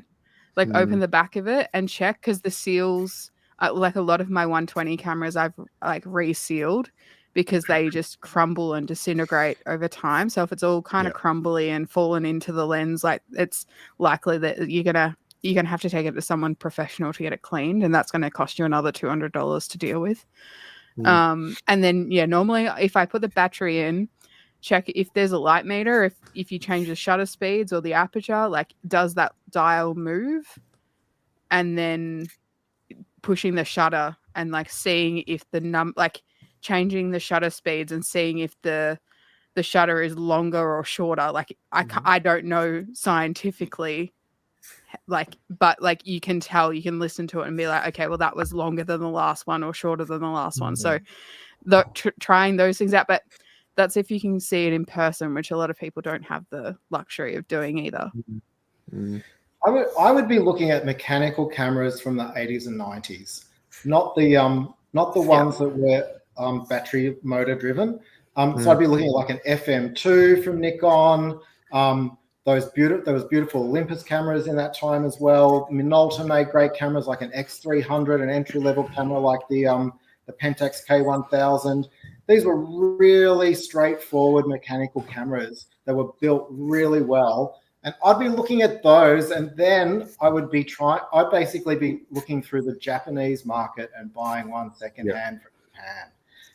Because most of those companies, those camera shops, are really particular, and you'll be sure that you're quite sure that you get a camera that you might have to pay another $100 or $200 more for than you might in a secondhand kind of, Facebook marketplace situation. But that camera is likely to work for a long time, being beautifully refurbished. That's what I'd be looking. I think I talked about it last week, but I went into Map Camera in Shinjuku the first time I was in Tokyo, and I was blown away by the quality of old cameras they had. And there was a Canon floor and a Nikon floor and a Ricoh and OM floor or Olympus, and everything was pristine. They obviously service them, they clean them, they check them, they put them on the shelf, and there's just hundreds of the same camera over and over. You're spoiled for choice. So don't be afraid to look at especially the Japanese market. I would do that. There's a couple of shops in Melbourne that do that too. I don't know about other areas, I've got my heart set on a Canon 1V. Definitely not what you were just recommending there, Brent, but I just really want one. I've got a 1N and it didn't scratch my itch.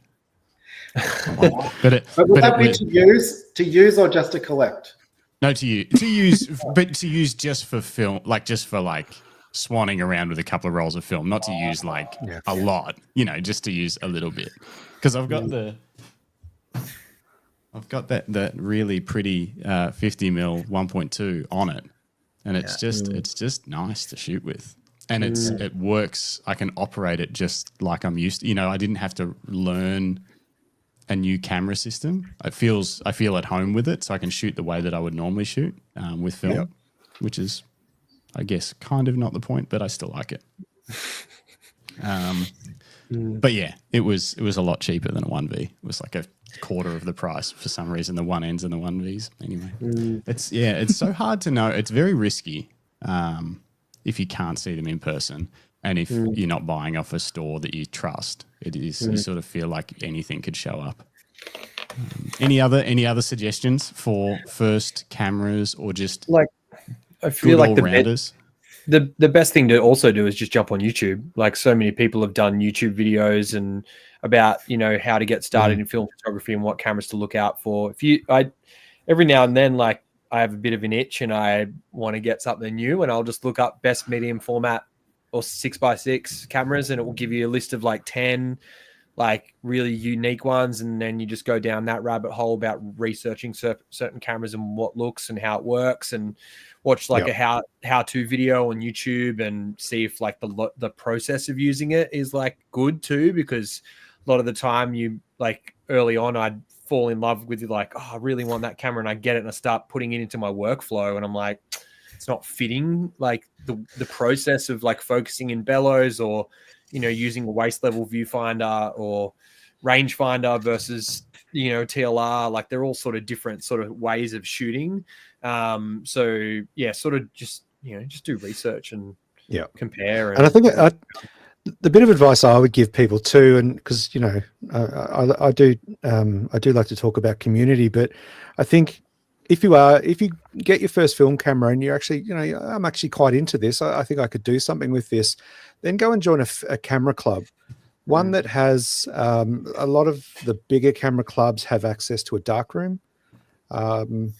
It's becoming more rare, but if you can find a camera club where they have film photographers and they do have a darkroom, and then you can take your education, your journey to that next step of actually understanding what goes into processing, developing, printing, and enlarging prints. And often camera clubs are a great safe place to do that because you also have community around you. You have peers that you can get wisdom from. You have people that can support you. Some of them will actually have a technician that will work alongside you and support you. And even, other companies, like we spoke last week with the week before.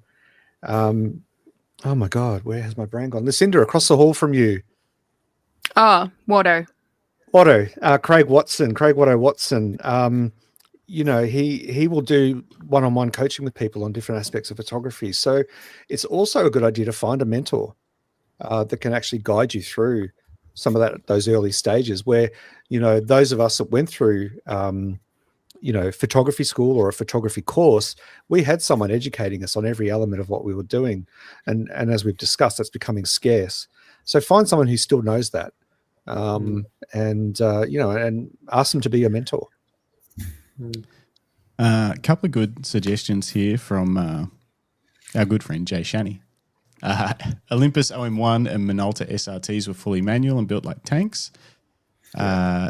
Check light seals and try the shutter speed at different settings, like 1 second and then say a 500th, and listen for the difference in the shutter to see whether it's changing, whether it's working. Is good advice. Greg Carrick got his Canon P rangefinder from Japan, beautiful condition. Did you go there to get it, Greg, or did you get it shipped over? Did you just buy it sight unseen and get it shipped? Just to circle back on what Brent was saying earlier, David Dare Parker says Google Miroslav Tichy. Does anyone recognize that name? I Googled it, so you don't have to. Thanks for doing the hard work, Justin. I'm all over it. It's not easy being me. This guy was a photographer who from the 60s until 1985 took thousands of surreptitious pictures of women in his hometown in the Czech Republic with cameras made out of old cans and rolls of cardboard. Wow. Oh, wow. Oh, That's cool. wow. And he's quite So famous. cool and uncool at the same time. Yeah. Is that who we're thinking took Justin's camera? Maybe. Sneaky devil. But yeah, so he literally he made his own cameras. See, that's not that hard. There's people doing it now all over the place. It's not uncommon. Yeah. And with 3D printing, a lot of people are going to that next level. Oh, Yeah. interesting. Oh, Actually, I think someone last year brought out a camera that was a 3D print, and I think they shared the files. I saw a video on do it YouTube of a guy walking around he 3D printed an X-Pan, sort of camera. Really? And it was like a third of the price, and he just had to buy the lens. Yeah. It was just awesome. Yeah.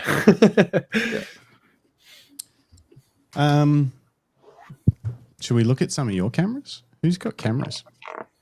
Yeah, let's talk toys. I've got some. You got Have some you? toys to show What's us? the count? Because last Yeah. time we spoke to you about 3 weeks ago, I think it was 100 I haven't bought any 54? since because we got to be on a budget. We got to be on a budget. But yeah, I've got a couple here. This is my prettiest camera. Hang on, let me. Oh, where's 6, my? I might have to come back. How do Yeah. we make it Beautiful. bigger? There we go. This is my Pentax 6.7 that has all the wooden grips. It has my lucky strap on it too. Oh, Hey. nice. Today. Good Nice. choice. Good plug. That looks good. Um, too. Heavy is camera needs a nice comfy strap. Heavy. It is really, really heavy and fully metal and mechanical and gorgeous. I actually bought it with my first Rolling Stone paycheck, so that was my subtle Beautiful. flex. That's the camera. That's the camera Yorgos Lanthimos uses on all of his films to take his stills with. Oh, that's It's so gorgeous. It's like such a beautiful portraiture lens. Cool. The 105 and it's a little lens is godlike. 105 It's is so good. yeah, it's beautiful. Like Mm. and a little bit lighter and easier to operate than my Mamiya in the field, which is good. Which is crazy This is because my it's huge. Yeah. I This was is my like, other oh, it's fave. so light. Yeah. Oh, I love this that. is my first Polaroid SX70. And I actually shoot with an SX70 at most gigs as well. The one that I normally shoot with that's in my Pelican case has got autofocus, which makes my life a little easier. But yeah, this one's been reskinned and re-dealt with all the internals from Jake from the Instant Camera Guy. He services all old Polaroid cameras, which is incredible. Wow, and we that's need cool. more people like him servicing our cameras so that we can keep using them. But yeah, I also grabbed the Super 8 because we were talking about that the other week. So this is what a Super 8 camera looks like. That's so cool. Should So I this buy is one what of I those? The film is really expensive.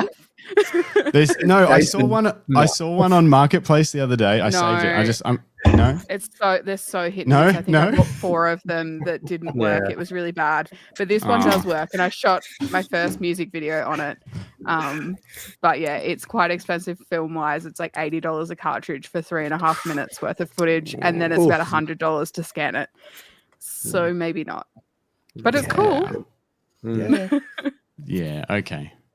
I'll leave it to Yeah, you. that's my show and tell. Oh, Nice. that's awesome.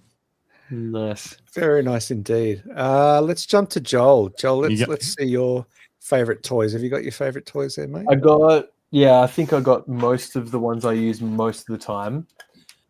So this one I got recently, a Nikon F301.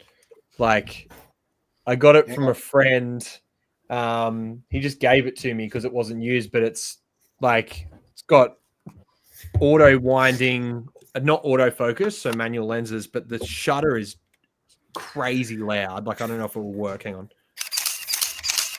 It's like, that's the sound of winding film on. It's empty, but like the shutter is so fucking electrical and really loud. So it's not the most like inconspicuous camera at a wedding, but it's pretty cool. But I think this is the one that I sort of just have just in case like something like I can just grab and shoot. Like I could have it on aperture priority if I need to as well.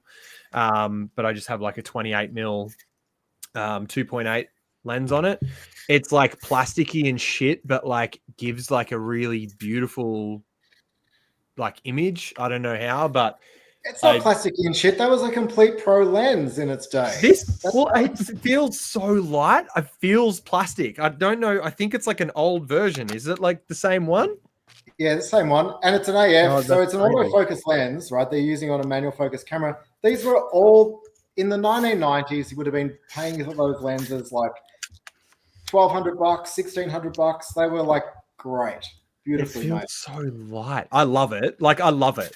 It gives off some insane dynamic range in the image. But you look at them online now, and they're so cheap. They're like couple $100 maybe. Wow. But like so that's probably why I thought it was cheap and plastic. So I'm sorry. But it's like a great lens. I love it. This camera is like everyone. I've had people like Trent Mitchell.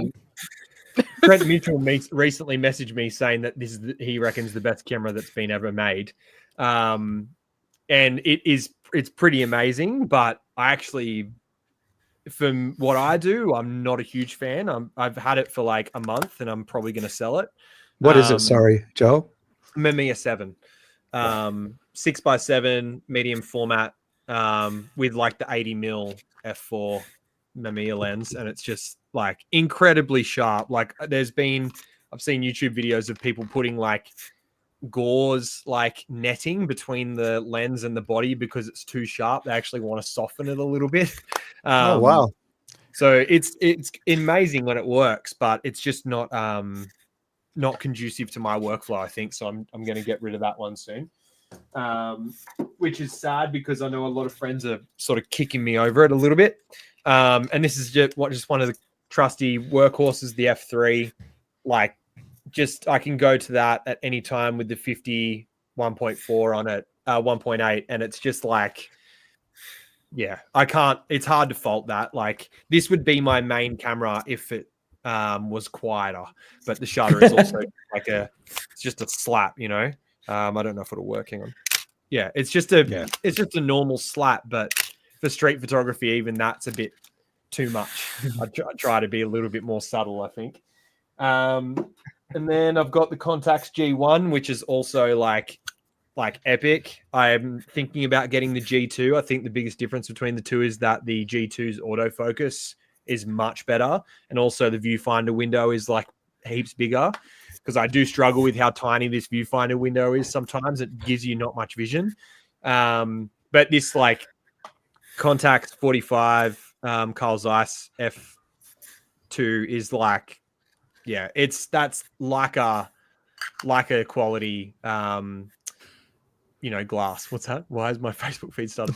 Yeah, Paul. Sorry, Yes. Paul. The algorithm's getting you. We're Everyone. going to be in trouble this week. Yeah, but there's that one, and I've also got the 28mm lens with it. There's 3 lenses that got made with that. It's the 90, the 45, and the 28, and I've got the 28 and the 45, and I jump between those a lot actually, but the 45 is really good. And this is like one of my favorites, Contax 35 Ti. It's just like the cutest little point shoot. It's got the I love that. That's gorgeous. dials on the top. And you turn it on, and like everything sort of starts turning. It's once I got film in it, but it's just like one of my favorite little point and shoot cameras. Like image quality out of that glass is like epic. I think it's like a 35 2.8 that lens that comes with it. And then just like every wanky hipster film photographer, I've got a Leica. So just hit the trifecta. Why not? But I sold the X-Pan and got this because, you hear stories and you hear myths, and then you just think that it can't be true, and then you get it, and then you just turn into every other Leica wanker out there and just think that you're just like, whatever. But it's great. Like it is my favorite film camera by far. I'm not going to bother to vent on all the things that every other Leica user will tell you. So you just know. There you go. So that's pretty much my kit. It's quite a kit. Yeah. I think when you first start film photography, you just have like 30 cameras, and there's like 4 or 5 that are kind of the same or a little bit shit. And I think over the years, I've just sort of culled it down, sold a couple, get something else. So I've just like curated my kit to be just like not heaps, but like all really good quality at what they do. So yeah, it's fun. Nice. Thanks for show and tell and sharing. Yeah. Anyone else got any toys kicking around? Oh, I got a couple here. You go first. Oh no, you go first. I'm not going to pull them out. I've just got a couple of really like original day Kodak box brownies up there on my shelf. Like they're in just completely brand new condition. Wow. Yeah. I got one sitting here too as well. I don't know what it does. It's just I've here. shot with one. Have you really? Yeah, it's really cool. It's a bit like the Holger. It's like you just kind of push the button and hope for the best. Cool. I'd love to. This one just has little slides that come in and out to adjust things. Yep. Yeah. Jason. Yeah, what do you got, Jason? I actually didn't realize we were doing a show and tell, but I just do happen to surround myself with cameras. So it wasn't really planned. I have a love of little Olympus cameras. So this is the Olympus XA2. Yeah. I had an original XA with the actual rangefinder.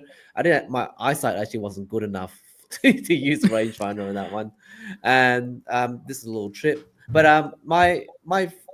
I pick cameras on their magical qualities, and I don't believe in magical qualities of digital cameras, but I do believe in magical qualities of film cameras. And probably my favorite one was actually, I don't know if you can see this one, This is the Olympus ECR. So I don't have it on me at the moment, but I just picked a picture. It was basically a point and shoot camera, but it had a manual rangefinder, which I actually found it a little easier to use, and it had this amazing auto exposure that seemed to pick the right shutter speed and aperture combination that I never actually had to think about it. It was always really good. And here's a little trick. Because it was an auto exposure camera, I actually controlled my exposure by changing the ISO. So I would put a 400 ISO film in, and if it's too dark, I would tell it it's a slower film. If it's too bright, I tell it it's a faster film, and it actually worked really well.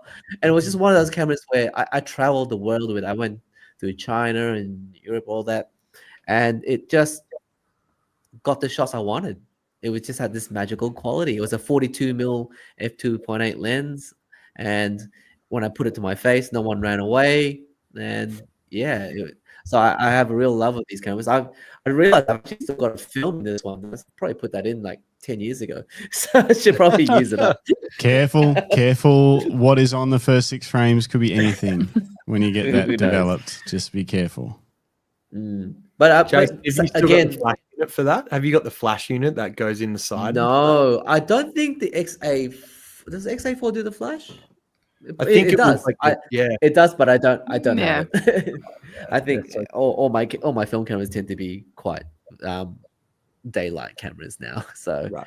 But yeah, I got a lot of weird cameras. I got a couple of Nikons, a couple of Minoltas. Got a lovely Bessa L, which is a really weird one because it has no viewfinder in it. So you just put a little viewfinder on the actual hot shoe. Hopefully it corresponds to the lens that you have, and you shoot. Again, I like things that make me act differently with the camera. So that one, you kind of got to guesstimate what you're framing, but yeah, you just go for it and you enjoy the surprise. Nice. There's a couple of good comments. First of all, Nev Clark. Hey, Nev. That's almost exactly the same as what I've got, Jason. I've still got it. It was my mum's camera. It was the first camera I shot on the beach. Don't know when it was made. Paul has got a K1000 EFM. Is that a? Oh, that's not. Is that a film? What's an EFM? I don't know that camera. Olympus Trip 35 and 60s, 70s Kodak Instamatic. Lucky Xy's in the chat for me, Justin. The viewfinder for the Brownie camera is on the top. Well, that'll help. I was looking through the back of it and I couldn't see anything. Just shows what an amazing film photographer. Hey, Xy, I think Justin needs a mentor. Yeah, I might. Xy says he's got a Texas Leica, which that's the Fuji.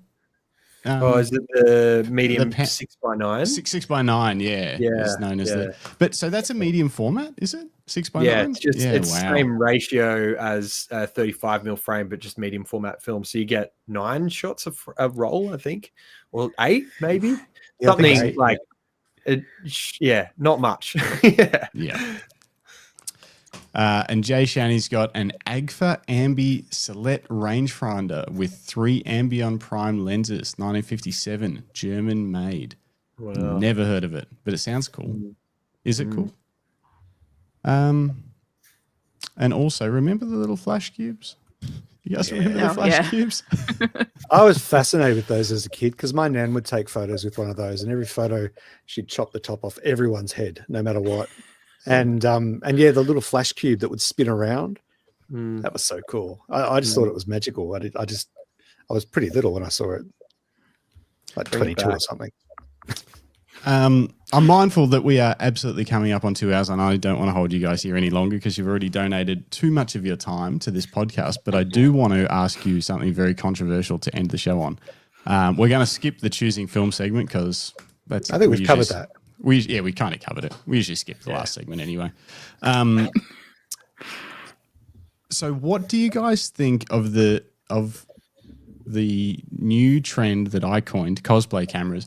What do you think of digital cameras that are dressing up as film cameras beyond just looks, but to the point where they're adding film type features like a film winder, a film advance lever that all it does is allow you to take the next shot and stuff like that, or it can have a special function or anything. What do you think of that? Is that a trend that you're into, you're not into? Talk to me. Don't all go at once. Someone else goes first. I think it's good for accessibility into the fold for people that are maybe too scared to put both feet in, for like how we were talking about like buying your first film camera and how scary that might be to try and find something. Like, I definitely think it's a good first step if you're not really quite sure, you don't have the funds to like be forking out like $32 for Portra 800. So as a starting point, I think it's okay. Again, it depends on what you use it for. Like, I've got one and I like using it just as a excuse to shoot when I'm out with my friends, like rather than anything professional. I think they fall in different categories for me. So the one that you've got though, that was fairly cheap, wasn't it? Yeah, I think it was like $150. Yeah, which is sort of and it is. I guess it is a kind of a faux film, point and shoot throwaway camera. But I also kind of see that as, well, it's a cheap digital camera with no screen. It doesn't have. Do you have to wind it or anything, or is it just? Yes, there's a winder on it. Oh, it does have a. Okay, so it does cross into that. What I'm thinking, where it's kind of like it doesn't need to have a winder, but it's got a winder. Yeah, it's practically a disposable camera, but with a sensor inside of it. Do you like that it's got a winder, or would you rather it with no winder? I think it kind of plays into the novelty of it being a disposable camera. I think the whole branding behind that was that everyone was buying disposable cameras, but then creating so much waste because they were buying the disposables that were one-time use. So I think that sort of shift into like, oh, well, here's an option that also works with your like digital workflows and being able to access photos on phones and stuff. Again, I don't think it was pitched to professional photographers. I think it was pitched more at like people having fun on the weekend, taking happy snaps with it. Right? And I think that's where the market for it is. Yeah. Any other thoughts? I think any camera that stops you using your phone as a camera is a good camera. I like that. It instantly changes the way you're thinking. Yep. Spot on, Brent. Absolutely. Joel, what are your thoughts? I can feel you holding back. Unleash. What do you think of me? No, I agree with Brent in, if it's motivating you to go out and take photos, like intentional photos, and you enjoy the process and it gives you results that you're happy about, then really that's all that matters. Because, unless you're doing it for work, professionally, at the end of the day, you pick up a camera for yourself and no one else. So, if you like that process, go for that process, but if you want the experience of film, and if that's the question, then, these companies that are making it, playing into it, it's, like you said, a really good way to get your foot in the door, but it's not going to be like the real thing, it's just not. It's cool and as its own thing, but it's definitely its own category and it deserves a place. But it's not going to take over film, or it's not going to give you that 100% film experience, I think. Yeah, I think that sometimes I'll suggest to people, if you really want to get started with film, but you are in that fear area, you're scared of the whole process, and then go and literally buy a couple of disposables. Go buy a couple of Fuji quick snap and just go out and take them with you. And again, if it gets you off your phone, it gets you seeing the world differently, it gets you thinking about light and composition and color, then it's a good thing. Even if it is a cheap $30 throwaway camera, that yes, there is waste. But I'm going to Japan, I would have my Fuji kit, my digital kit, but I would grab from a 7-Eleven or a Family Mart a couple of quick snap Fuji disposables and just throw that into the mix just for something fun, and it is fun to do that. You don't have to necessarily. I don't think you have to necessarily go to the lengths of spending more on a digital cosplay camera. I say just spend $30 and grab a disposable and just see what happens. You know, buy two, go out for a walk with your mate and make it a competition, or, you know, whatever it is, whatever gets you looking at the world as a photographer, not just as I've got my phone and I'm going to document this for social, like actually mindful photography, then it's a good thing. Love it. Anyone else have any burning thoughts on the state of the current photography industry and film and anything before we wrap up? Well, so just to answer that previous question, like with digital camera designs, I think that's actually the future for many, in many respects. Like we've reached our megapixel, peak, and we've got speed and everything. I think people are realizing that they do want to slow down, and that's why the Fujis are doing so well, is because they don't want to spend all their time editing. So that Fuji put in film looks to it, and even like it was the X-Half with the film winder. It feels really stupid until you realize that if you have to take another photo, you have to wind that thing. So it's the same thought process as, well, I should probably make this shot count first. You're not just pressing.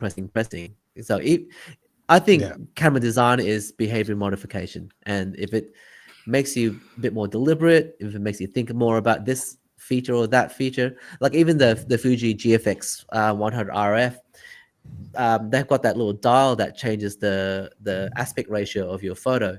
Now that could be done in the previous models, but because they put it as a physical dial, you're more presently aware of that feature. So I'm excited about it because that's my digital X-Pan. So I get to shoot, an X-Pan frame, which makes me look at the world differently. And just by having that feature makes me go, oh. And even just the restriction, they made it a 35mm f4 lens. So I can't rely on the buttery shallow depth of field. I have to think about my whole frame. And I think that's an exciting challenge to go, well, I have to think foreground, middle ground, background. So let's shoot that way. And, and that's, because we can do anything with what we have, sometimes having those limitations or even just that slight slow down process is actually really valuable. Just a quick story. I sometimes I'll do street walks with camera clubs, and every now and then I'll throw them a challenge. I'll say, look, okay, I want you to shoot in JPEG only, set your aspect ratio to 1:1 and shoot black and white. And the fear on people's faces, and these are seasoned photographers, not pros necessarily, lots of enthusiasts. And just the fear of changing their view of the world from what they're used to shooting. It's quite remarkable. Some embrace it, some hate it.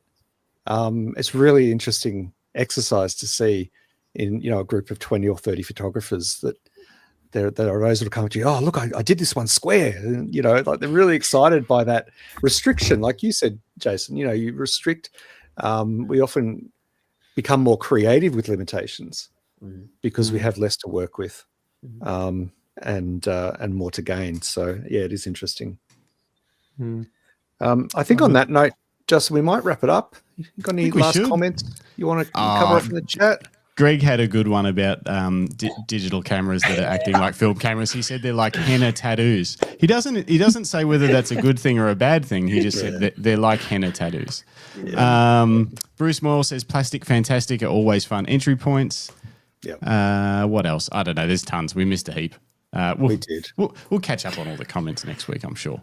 No, we're good to go. I think on that note, gang, I think we're going to wrap. But just before we do, a couple of little housekeeping things for anyone that's new to watching us tonight, or if you come across this down the track, if you stumble across it, thanks to your algorithms, make sure you drop a like. It helps us out a lot. It helps other people see what we're doing. If you're keen to stick around, subscribe, hit the bell button so you get notifications. We do 2 episodes of The Camera Life a week, at least. Sometimes we'll sneak in a third. But we go live every Monday evening, 7:30 p.m. Australian Eastern Standard Time, because we are all here in Australia. And Thursday morning, 9 a.m. Australian Eastern Standard Time again, we have a regular interview show where we talk with amazing, inspirational, creative photographers across a sweeping range of genres and approaches and skill and experience levels. And like just last week, we caught up with Rodney, who's been in the game he's just celebrated his 51st year as a working photographer. Pretty phenomenal effort. So that's the sort of stuff we cover off. We've also done interviews with these 4 legends as well. Yes, so just search their names and they'll come up. Yep. Go listen to their episodes. All awesome episodes. Very different topics. Wonderful. Hours and hours of fun. Plus, this Thursday, we've got Nick Fletcher from BFOP fame coming in hot. Yeah. Philip Johnson is excited for that one. So see you on Thursday. Otherwise, thanks, guys, for joining us. Thanks for being you guys are the first ever panel show for us. Yeah, it's good. Not ever. Yeah. We did it. Yeah.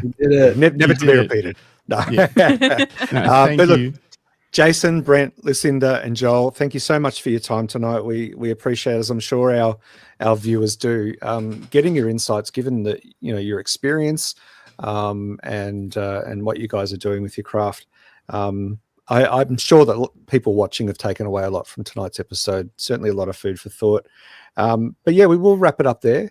So thank you once again for joining us, and we'll see you guys on Thursday morning. But until then, get out and shoot. Yeah. I'll play some music and well, is it going to work? Where's my music? Anytime you're ready, boss. Yeah, there it is. Hey! Right. I should see you. Goodbye, Rodney. RXA Photography, good to see you. Greg Carrick, you're very funny. He said the show is developing. Ian Thompson, Bruce Moyle says use code Jim. Thanks, everyone. Thanks, Jay Shani. Thanks, Nev. Thanks, Paul. Thanks, everybody.